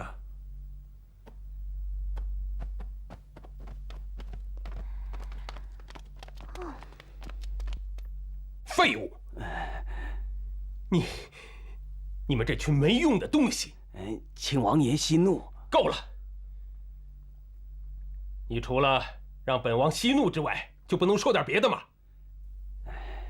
事到如今，就是王爷气坏了身子，也于事无补，倒不如集中精神，想出对策才是啊。如果能想出办法，本王也用不着生这么大气了。属下倒想出一个办法，或许有效。你有什么办法？以目前的情况来看，潘安应该混迹在汤州城中，王爷可以立即下令封锁城门，并要楼民贴出告示，就说奉旨缉拿潘安到案，也算名正言顺，来个瓮中捉鳖。不错，本王居然忘了潘安已经被撤职查办，根本毫无威胁。只要阻止他回京面圣，就万无一失了。王爷既然同意，属下立即通知楼明，明天一早贴出告示，然后出城搜捕。好，你快去办吧。是。还有，将扶桑人的尸体烧掉，一点痕迹都别留。是。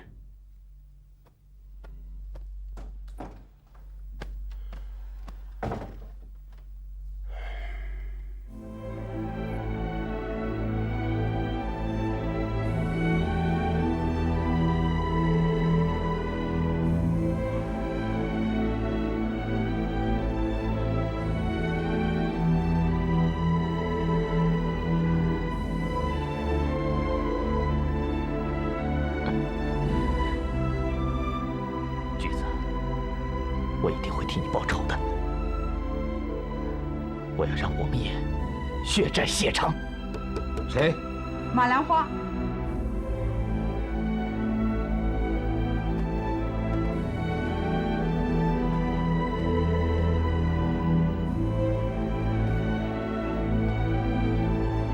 夫人，两位是？他们是皇上派来的密使。两位好。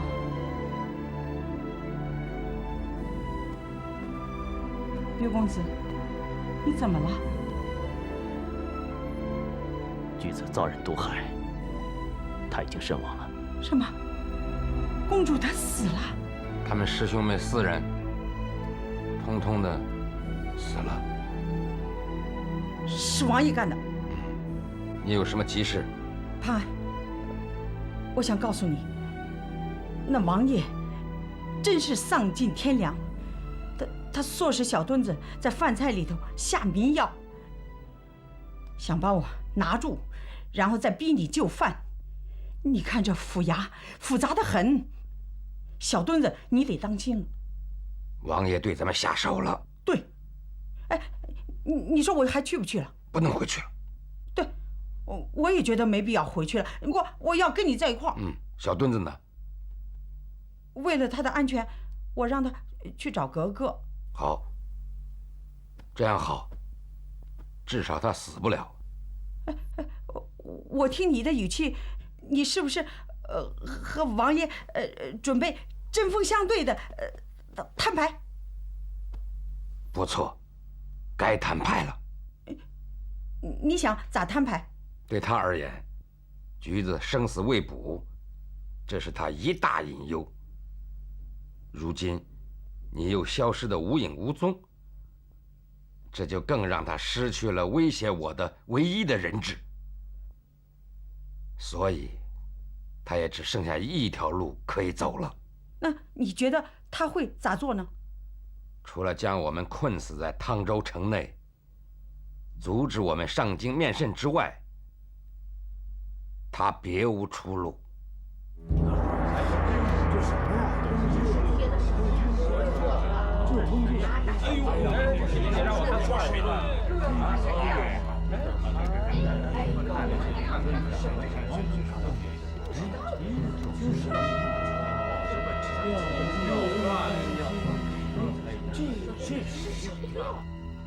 大人，有什么情况？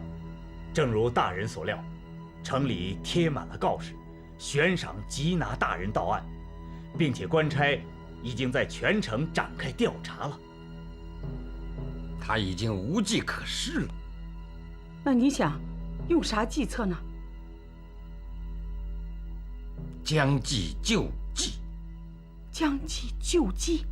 我打算请他吃一顿开门羹。你这是啥意思？他不知道皇上下旨收回了成命，所以才贴出了告示。他还以为我失去了官职，无法对他造成威胁。哼！等他发现真相的时候，肯定会大乱阵脚。或许他会请格格出面求情，甚至会出面与我谈判。因此，我决定不和任何人见面。但是格格对咱有恩，你能不见吗？不见，见了就坏事了。这倒也是，金钱债好还，可这人情债想还还不清呢。郑琦，大人有什么吩咐？你和唐红2个人去接下告示，并且拿着圣旨去见楼明，然后赶回客栈。是。兰花，你捧着尚方宝剑守在门口，不准让任何人踏进房门一步。同时，让刘公子随时监视，防止有人潜入。你交代的事情，我一定照办。不过，你足不出户，怎么对付王爷呢？你们照我的话去做好了。哦。这谁呀？是通缉。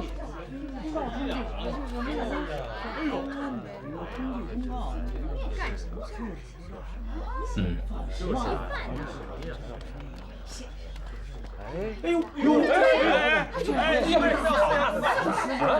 因为公告与事实不符，当然应当撕下来。大胆！有圣旨在此，我的胆子自然大。王爷，王爷，王爷不得了了！你这么慌慌张张的，有什么事？皇上派了2名密使，特地将圣旨送到了汤州。哦。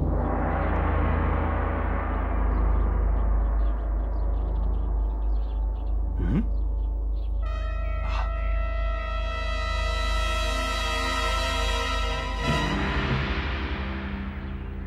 早不到，晚不到，偏偏在紧要关头，冒出一道圣旨。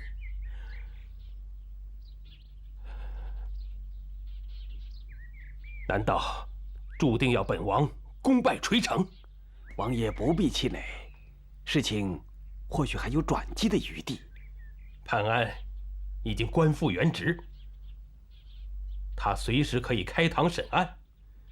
况且他手中还有尚方宝剑，本王也奈何他不得。王爷一向足智多谋，沉着冷静，怎么突然之间乱了方寸呢？眼见多年的心血付之一炬，自然心急如焚。你们也说说，还有什么办法？说呀！如今箭在弦上，已经到了不得不发的地步。王爷应当当机立断，调动城内兵马，一举歼灭潘安等人，以绝后患。这么做太冒险了。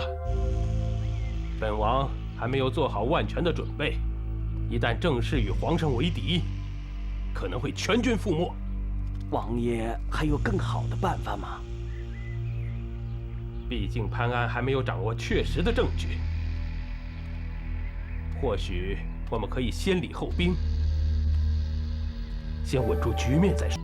王爷怎么知道他没有证据呢？如果潘安已经掌握了证据，以他的个性，绝不会按兵不动。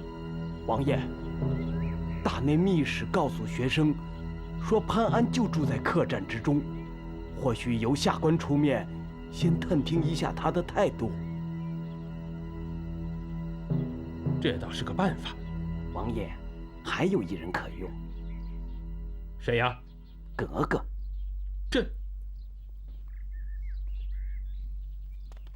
王爷有什么顾忌吗？本王失信他在先，他不会答应帮我的。哥哥向来孝顺，只要王爷愿意开口，哥哥不会不答应的。是。就算香儿答应了，可潘安呢？潘安会买他的账吗？格格对潘安有恩，至少会有情面可讲。王爷也可以了解到潘安的真实情况。好吧，好吧，去见香儿。是。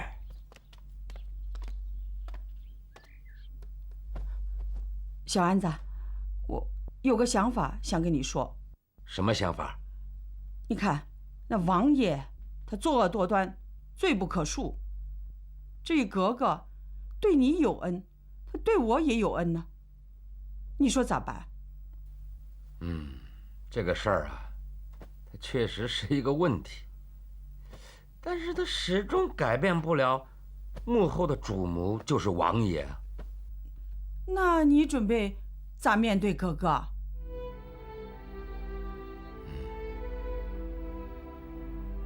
那就只有一个办法，就是对于格格，我避而不见。这咋行呢？那你说我应该怎么办？我只有相信你嘛。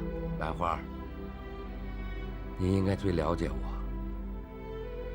我一向不懂得处理情感的问题，这情那情，我都难以割舍，都希望面面俱到。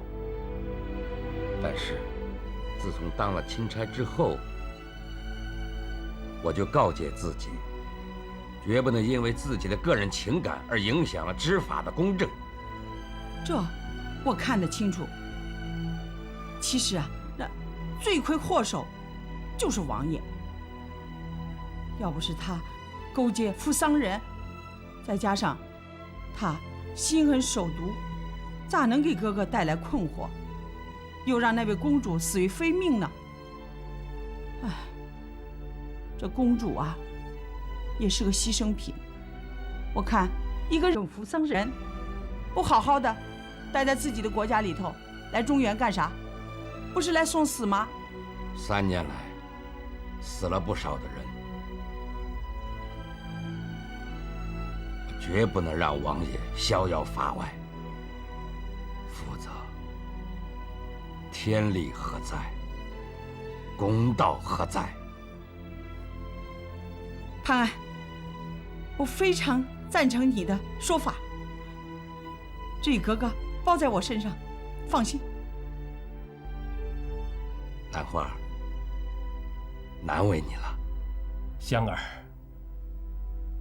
阿玛失信于你，确实有不得已的苦衷啊，希望你能谅解。女儿实在不能理解，阿玛到底有什么样的苦衷？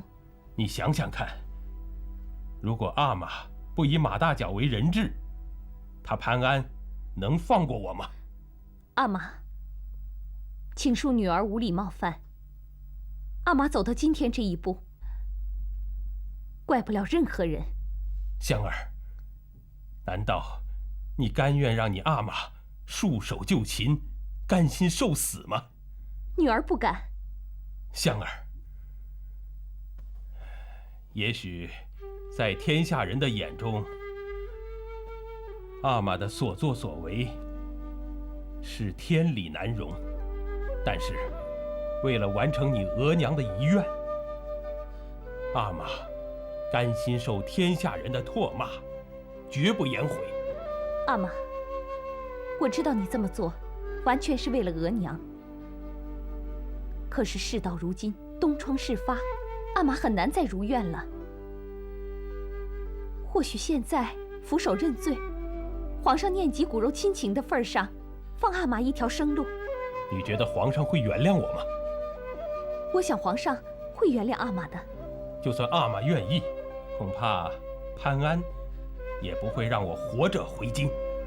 只要阿玛有心认罪，女儿一定会说服潘安的。倘若他以尚方宝剑将阿玛就地正法，你会怎么做？你会协助阿玛摆脱他的纠缠，还是眼看着他砍下我的头颅而袖手旁观？女儿宁可待阿玛一死，也不愿意看到阿玛受难而弃之不顾。我的好女儿，有你这句话，阿玛就知足了。请阿玛放心，我一定会尽最大的努力说服潘安，让阿玛回京面圣的。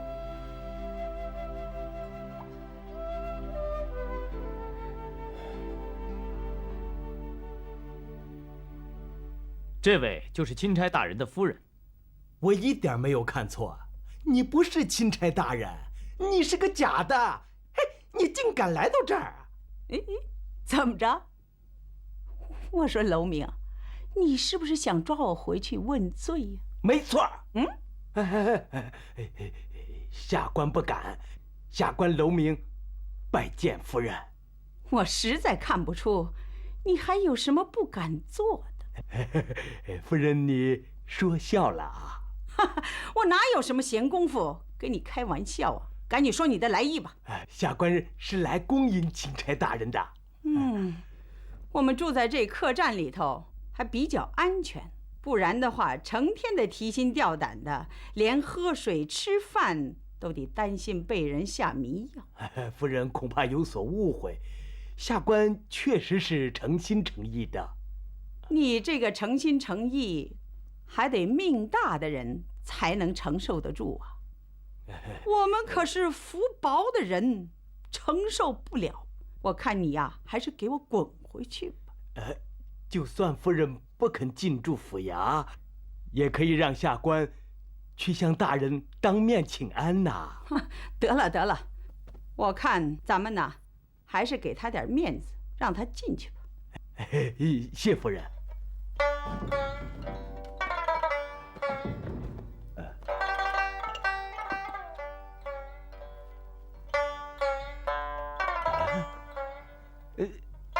夫人，这几位哪位是钦差大人呐？你自己认。如果你乱点鸳鸯谱，小心你的脑袋。哎呦我！这样，有助于你认出哪位是钦差大臣了。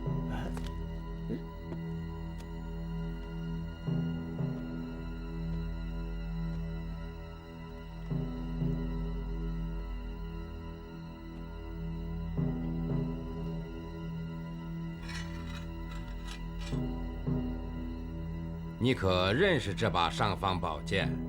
此乃圣上所赐的尚方宝剑。宝剑的威力，你可清楚？下官清楚。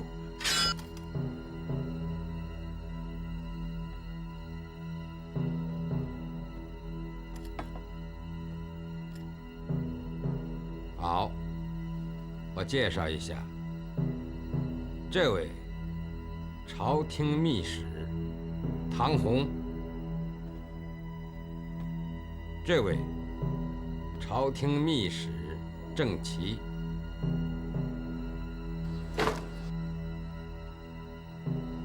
我就不自报家门了吧？您是皇上派来的钦差，潘大人，能不能叫下官站起来听训呢？我看你躺着听训比跪着舒服吧。哎呦啊！哎呀！哎呦！我看你躺着一困，需要清醒。哎呀！哎，李大人也！哎你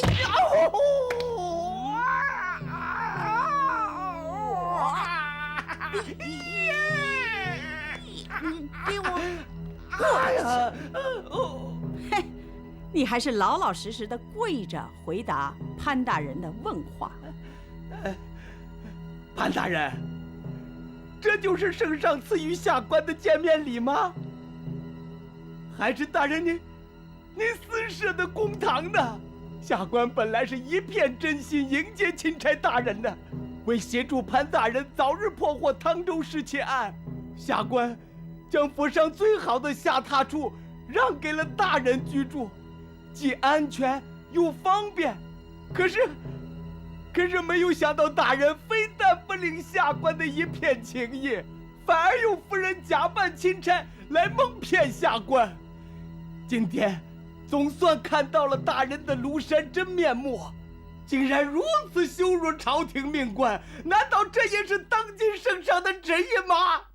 楼明啊，楼明，你是揣着明白装糊涂啊！我看今天的见面礼是轻了点。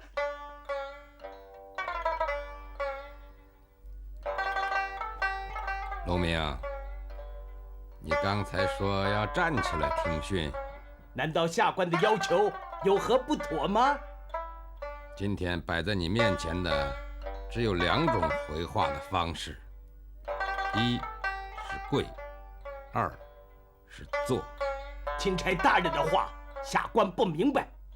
看来刚才夫人说的极是啊，你是揣着明白装糊涂。好吧，我来点拨你一下。你要是坐在这里回话，就说明你还是一个大清朝的好官，与汤州一案毫无关系。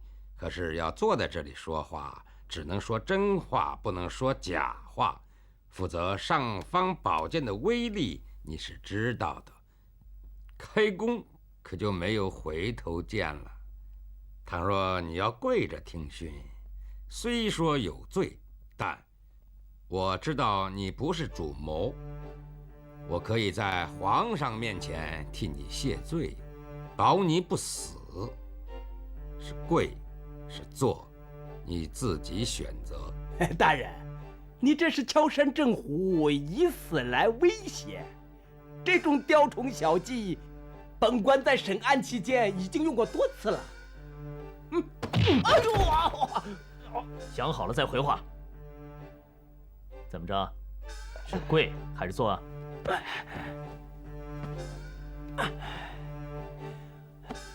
当然是要坐着与钦差大人对话了。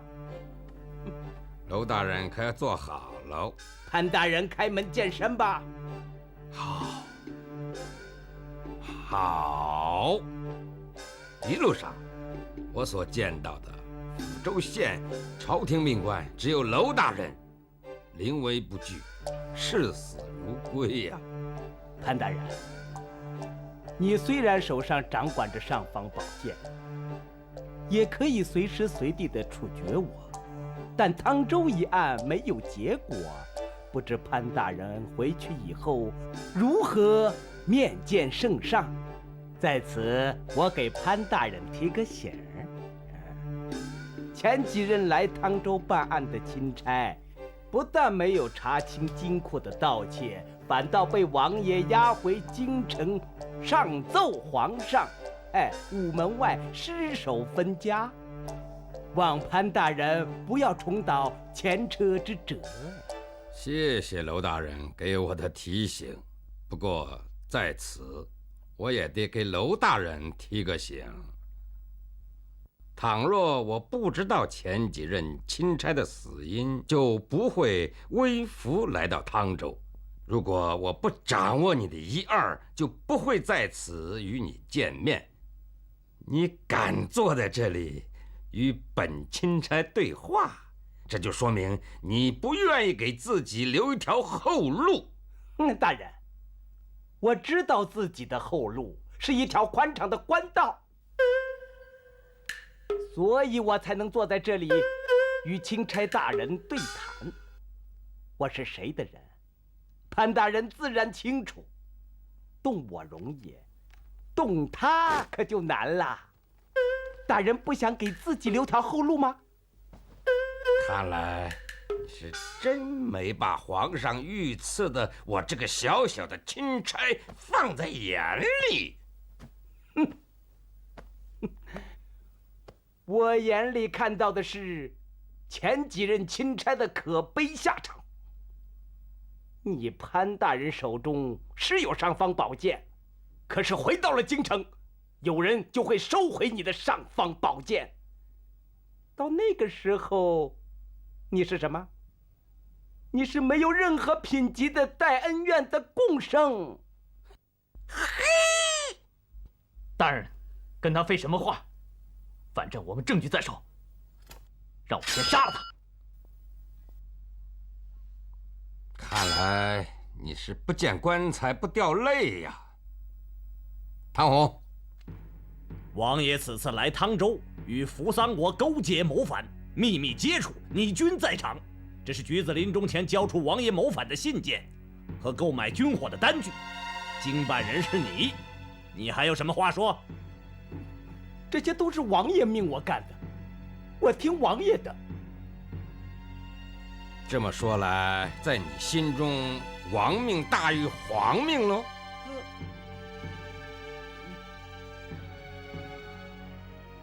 你身为朝廷命官，盗窃金库，私购军火，不仅是国库的黄金白银大量流失国外，而且追随王爷参与谋反，该当何罪？你心中该有个数吧？潘大人，下官也曾想过，怕总有这么一天，可万万没有想到这一天会来得这么快。唉，不就是一死吗？潘大人，随你的便吧。你以为就可以一死了之了吗？带刘承先。是。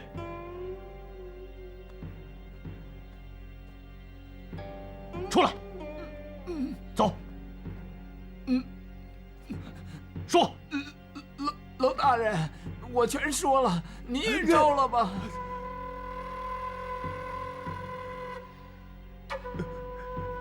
招还是不招，何去何从，你自己决定吧。我这个王爷，大胆娄明！如果你不把这些年来王爷在朝廷中收受贿赂、贪污盗窃国库的明细账本交出来，我要把你全家抄斩，灭门九族！大人，大人，下官已经知罪了。大人，请给下官留条活路吧。我要的是明细账本。大人，下官一定把多年来王爷在全国搜刮的金银财宝和盗窃国库以及海外非法交易的明细账如数交出来。王大人免去我全家抄斩、灭门九族之罪。我明细账本在哪？在哪？唉，事情到了这个地步，难受也得受。等摸清了他的底，就容不得他如此嚣张。娄明回来说，潘安不愿见他，确实有些反常。娄明毕竟是汤州知府，是本地的父母官，就算有所怀疑，大小事也应该通知他一声啊。如果要他搜证，娄明肯定设有重嫌，当然不会和娄明商议，这也不足为奇。这么说来，他恐怕掌握了不少的证据，除非扶桑公主已经毒发身亡，否则他手上的证据能少得了？王爷，任凭举子内功再强，也很难不死。算了，我们不必瞎猜疑，还是等香儿的消息，再做下一步对应。是。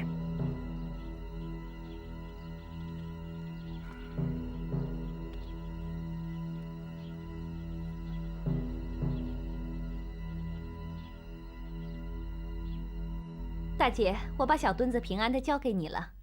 多谢格格仗义相助。大姐不必客气。潘大人在不在？他在房里。我想和大人单独谈谈。大人吩咐过，什么人都不想见。刘步云，你这是什么态度？难道你不知道大人和格格的关系吗？大人是不会拒绝让格格进去的。好了，凤儿，你别多嘴。他是不是交代过，连我也不想见呢？你应该体谅他，你俩现在见面，恐怕彼此都不是很好。这么说来，他是要严办此案了。职责在身，他岂敢轻易疏忽？难道就没有一点转缓的余地吗？这也是格格最夸赞他的地方，公正严明，绝不护短徇私。难道格格你想改变他的初衷吗？与贪官污吏同流合污吗？大姐，大人现在的心情我能够理解，但是这件事关系到我阿妈的生死，我身为人女，理当尽力地向大人求情啊。格格一片孝心，我们都能理解。不过，格格也得为那些无辜受害、冤死的人想想。你阿妈她心狠手辣，确实令人发指。她过去做了些什么且不论，可是你阿妈为了毁灭自己的罪证，竟然杀了4个人，其中就有公主橘子被杀死。什么？公主死了？对，不错。王爷他查到公主和潘安认识，又怕机密外露，所以他杀人灭口。不，这其中是不是有什么误会？橘子拼的最后一口气来见大人，说出来龙去脉之后，才气绝身亡。哥哥，这难道是误会吗？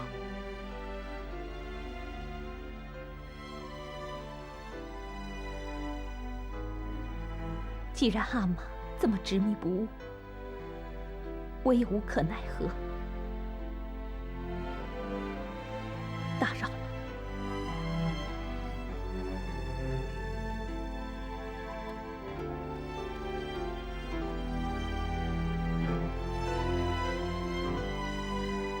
香儿，潘安有什么表示？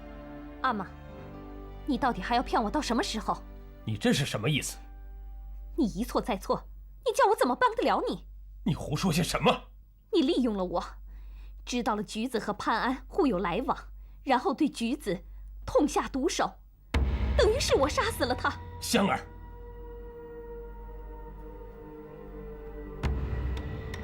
我也不想杀了他们。你说我能怎么办？为了不让潘安抓到把柄，我能怎么办？这是潘安逼我这么做的。阿玛，你醒醒好吗？不要再执迷不悟了。只要你现在主动认罪，或许还有路可走。否则，谁也救不了你。哼！要我认罪？妄想！阿玛，算了。既然潘安一定要追查到底，我就成全他。阿玛，你准备如何成全他？阿玛准备去见他，和他当面谈。如果他一定要追查到底，不留一点余地的话，阿玛只好破釜沉舟，和他同归于尽。阿玛，万万不可！不要多说了。杨浩，阿玛。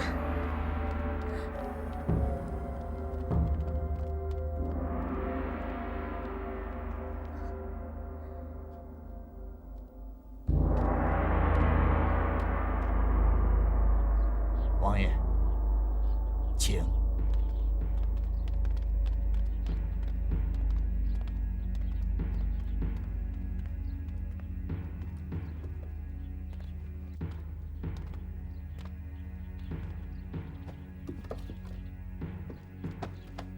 出发。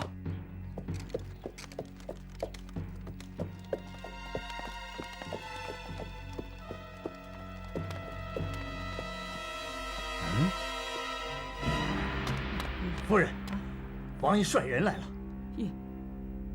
我知道他迟早要来的，不过我们要小心点，不能白白牺牲。好，快点，快点，快点，快点，快点，追着！咦，你这王爷的阵势也太大了。本王不想跟你多费口舌，让开！本王要跟潘安谈谈。走，你不要太霸道了。啊，潘安为什么非得跟你见面？你想谈判，没门。难道他一个钦差，还比得过王爷？你知道，御赐钦差可是代表的是皇上，可你王爷总该不会大过皇上吧？你到底让不让开？我不让。哼，那就别怪本王硬闯了。尚方宝剑在此，谁更无礼？哼，本王就是见皇上，也是轻而易举，何况他这个小小的钦差。阿玛，我看还是别把事情闹僵了的好。他根本就不把我这个王爷放在眼里，所以就别怪本王不客气了。来人，在，全给我拿下！是。走。大姐，请手下留情。你阿玛。糟了，我们上当了。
到潘安会来这么一招。他一定是发现，在汤州制服不了王爷，所以赶回京城告状去了。这还用说？汤州全是本王的人马，他当然控制不住。也怪我太大意了。王爷，我们必须阻止潘安进京才对呀。对，我们赶派人马，一定要在他进京之前，将潘安缉拿。马大脚一行该如何对付啊？现在还有心思理会他们吗？等抓到潘安，再收拾他们不迟。属下立刻去安排，越快越好。是。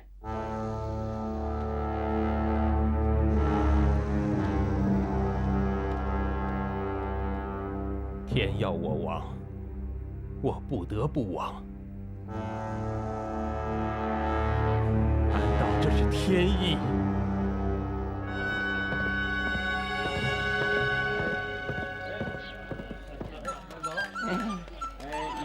这小伞多好，买点吧。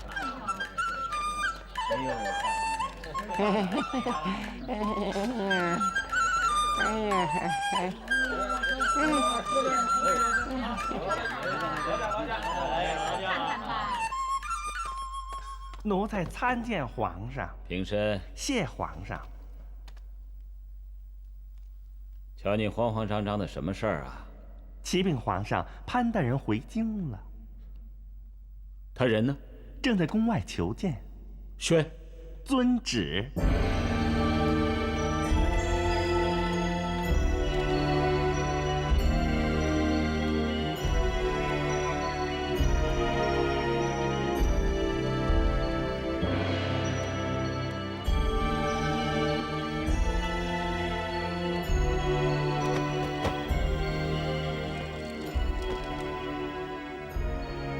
臣潘安叩见皇上。平身。谢皇上。潘安，臣在。你这一路上辛苦了。分内之事不敢言苦。你敢回京见朕，说明汤州一案已经查得水落石出了吧？臣幸不辱命，已经全盘了解情况。不过此事重大，应该禀告皇上之后再行定夺。不错，不错，此座。谢皇上。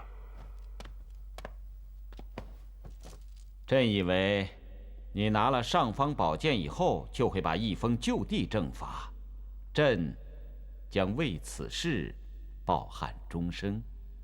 皇上恐怕只知其一，不知其二，否则或许会希望臣将王爷就地处决，以免烦心。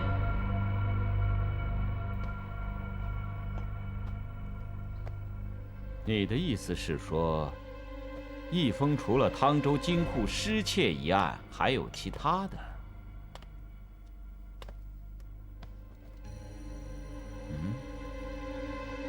皇上可知道王爷为什么盗窃金库吗？朕也为此事百思不得其解呀。王爷盗窃金库，为的是颠覆朝廷，阴谋造反。你说什么？一封想颠覆朝廷？正是。潘安，这种事可不能乱讲，是要杀头的。平居呢？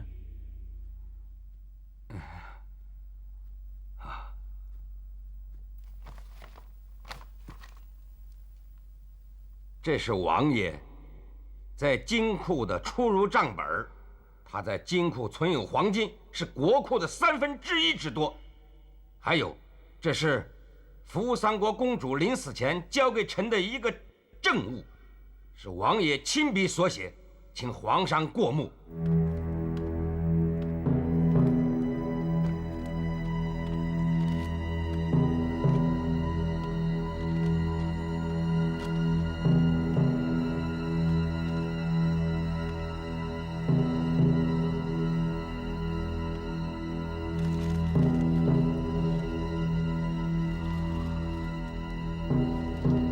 封为什么非要这么做呢？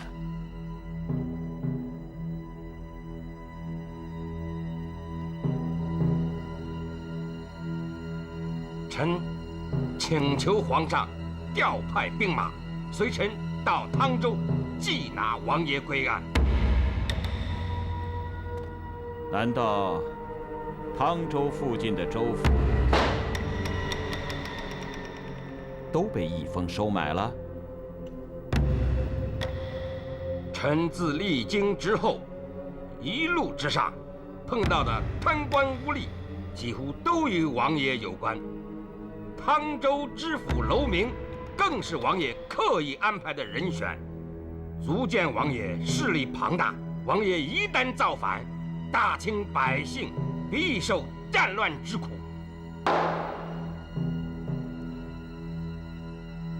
朕一向待他不薄，并赋予大权，对他全然没有防范之心，这样反而助长了他的气焰。看来朕错了，错了，错了。请皇上不要过于难过，还是先下圣旨将王爷押解回京，阻止阴谋发生再说吧。也罢，去叫周将军来见朕。遵旨。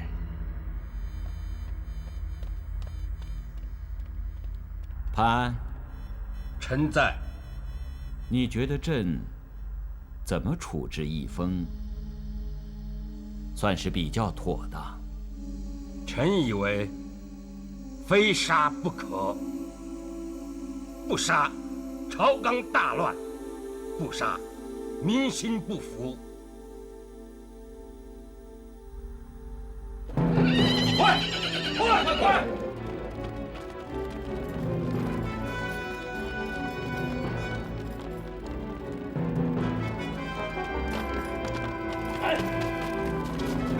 把王爷给我抓起来！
李公公，请用茶。谢了。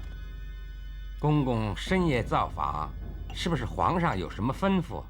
不，是我自己来的。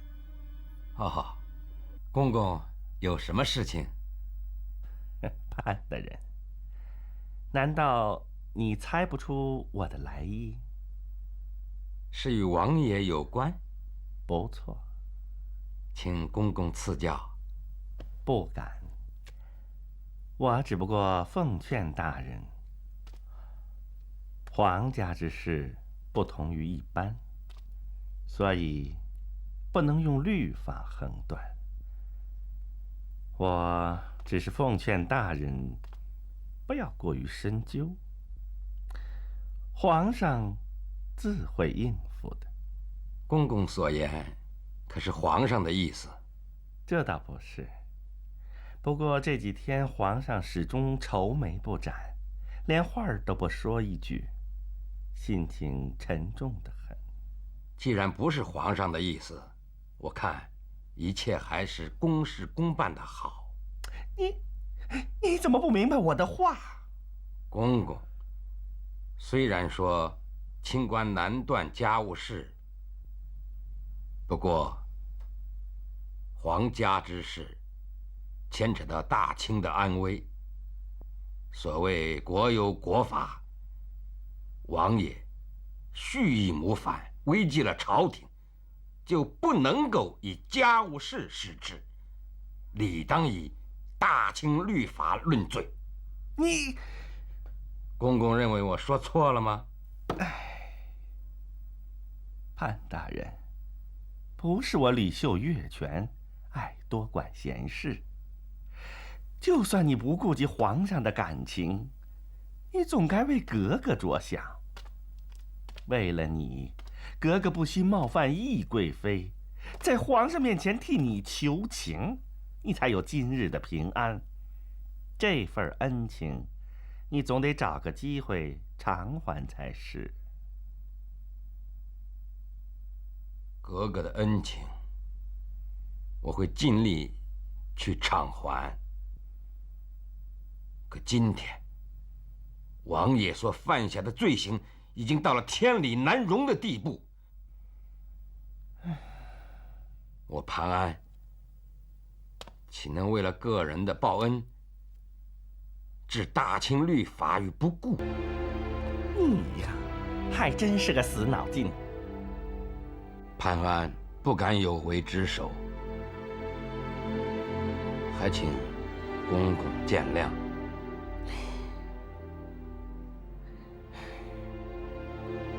算了，你就当我今天啊没有来过。哼！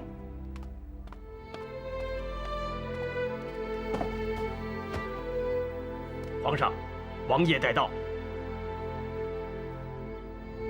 你们都退下，朕要和他单独一谈。臣等告退。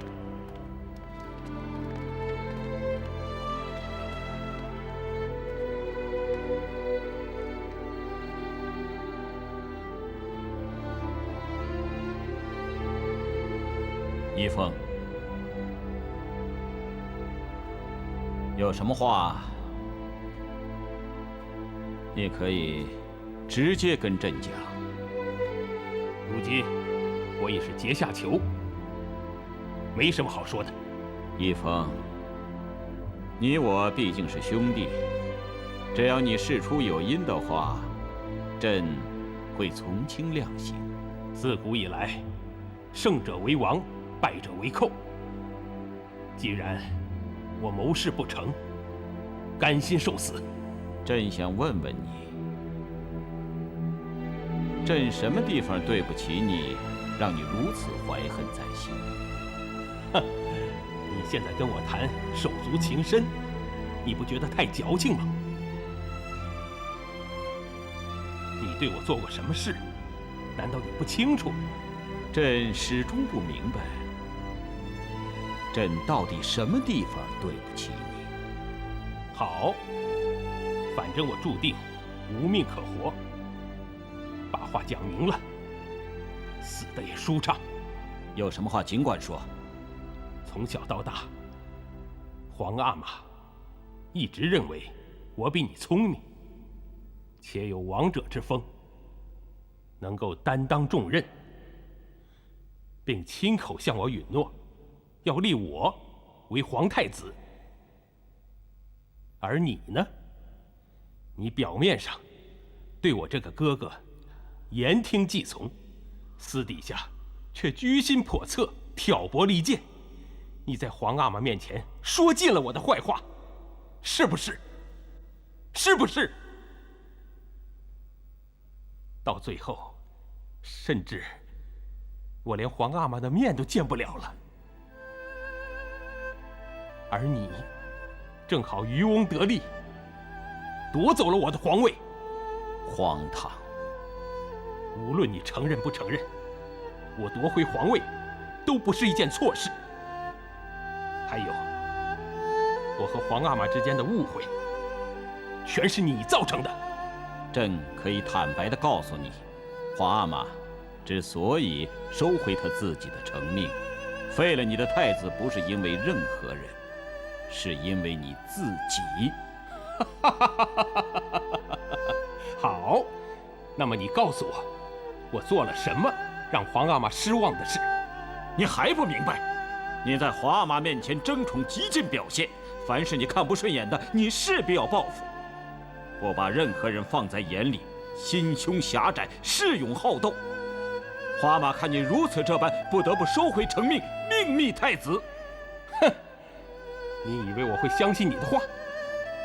宜丰啊，你可能都忘了，在皇阿玛立你为太子的时候，朕曾劝过你，做了太子就要有太子的气度和风范，要广贤纳士，不要排除异己。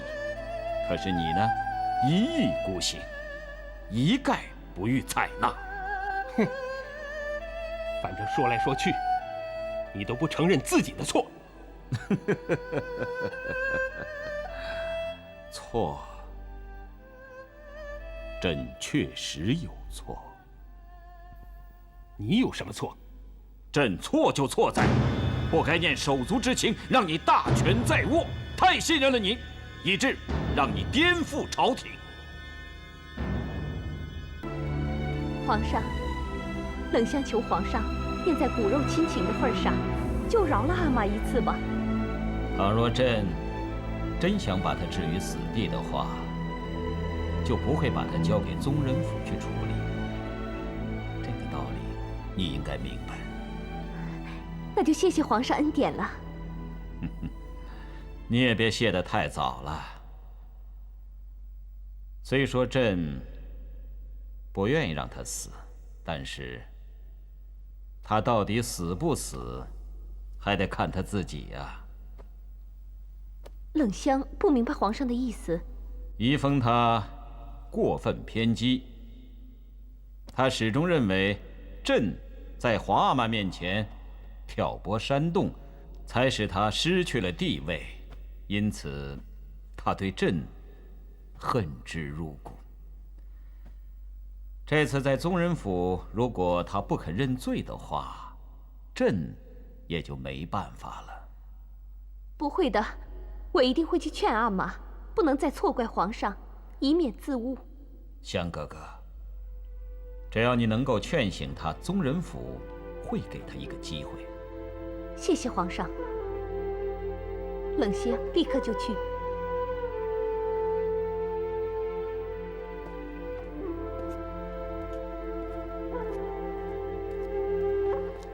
皇上应该是很累了，要不要回寝宫休息？朕想一个人待会儿，你先下去吧。遵旨。等等，除了潘安之外，朕谁都不想见。奴才知道了。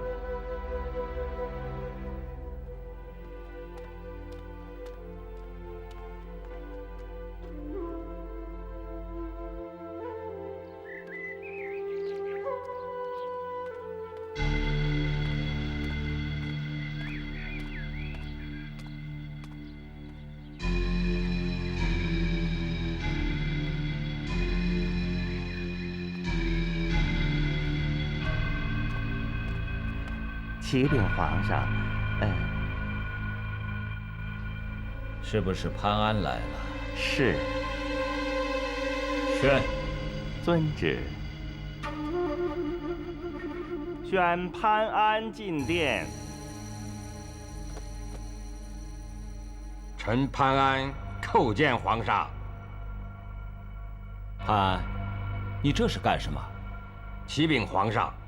臣有愧于职守，因此请皇上将尚方宝剑予以收回。愧从何来？臣有愧于汤州一案死去的无辜冤魂。是义丰对他们有愧，和你有什么关系？潘安忝为御赐钦差，专司汤州一案，且获赐尚方宝剑一把，理当上斩贪官污吏，下斩土匪恶霸。如今元凶落网，臣却不能依法惩治，还以受害者一个公道，臣岂能无愧？你是不是怪朕把义丰的案子交给了宗人府？皇上乃是一国之尊，臣岂敢有埋怨之意？不过，纵然圣意难违，不平之名势必从此传遍天下，恐怕将是朝廷的隐忧。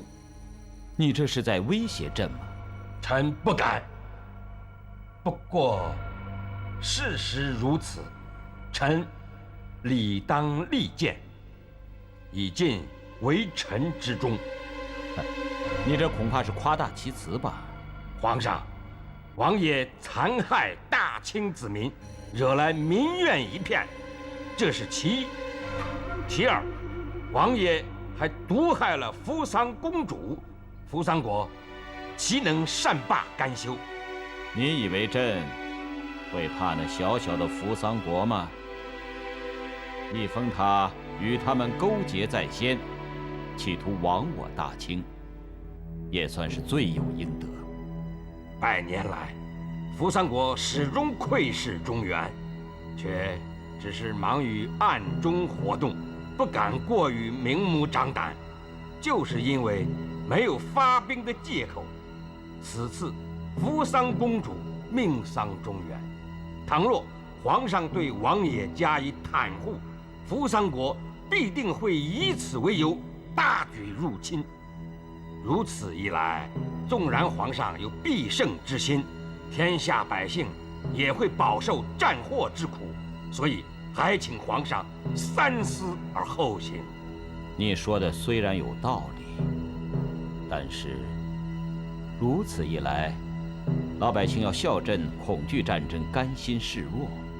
皇上一向以人治国，而且此举算是心存善念，使百姓免受苦难，颂扬圣德。况且不及，又怎么会以为皇上畏惧示弱呢？皇上顾念兄弟之情，不忍以律法量刑，虽然是人之常情。不过，此例一开，朝廷威信何在？你所说的话，朕会放在心里，并交代宗人府妥善处理义丰的案子。皇上，国事、家事、天下事，三者应以国事为先。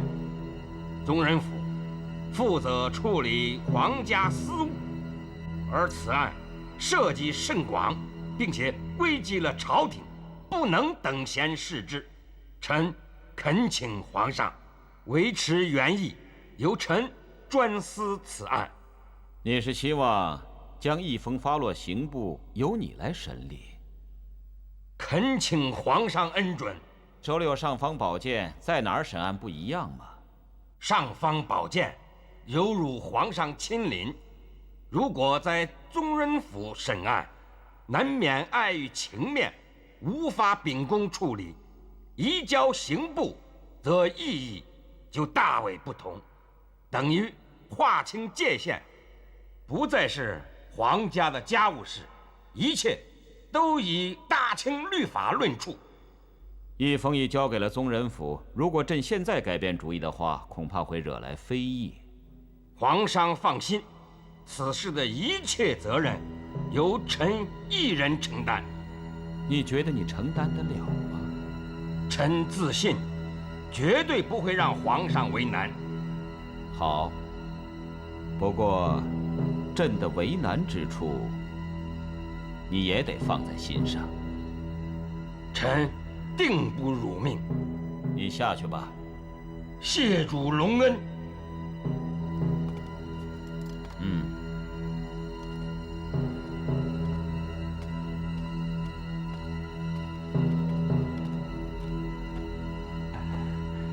皇上，该不该将这尚方宝剑收回来呀？去。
人斩了吗？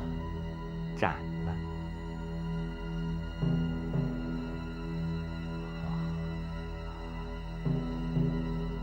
传旨，将一封厚葬。遵旨。请皇上节哀。你下去吧。另外，那个潘安一直都没有走，在外边跪了一天一宿。宣。遵旨。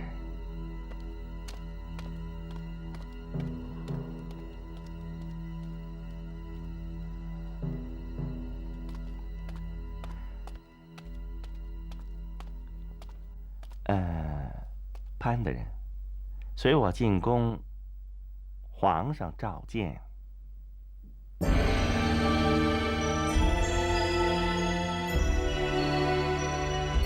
潘，你真的打算辞官返乡？臣恳请皇上恩准。潘，现在朝廷正是用人之际，朕希望你留下。臣左思右想，还是辞官隐退，默默为皇上效力，反而更加能够报答皇恩。既然你能够明白朕，朕也明白你。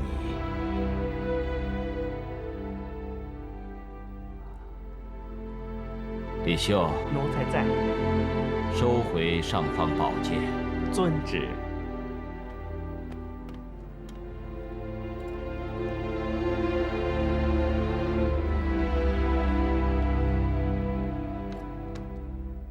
潘，小的在。今日一别，恐怕难以再见。希望你多多珍重吧。多谢皇上的关心，潘安一定不辜负皇上的厚爱。你去吧。谢皇上。慢。潘，以后你有什么事情，尽管来找朕。谢皇上。潘安，告别皇上。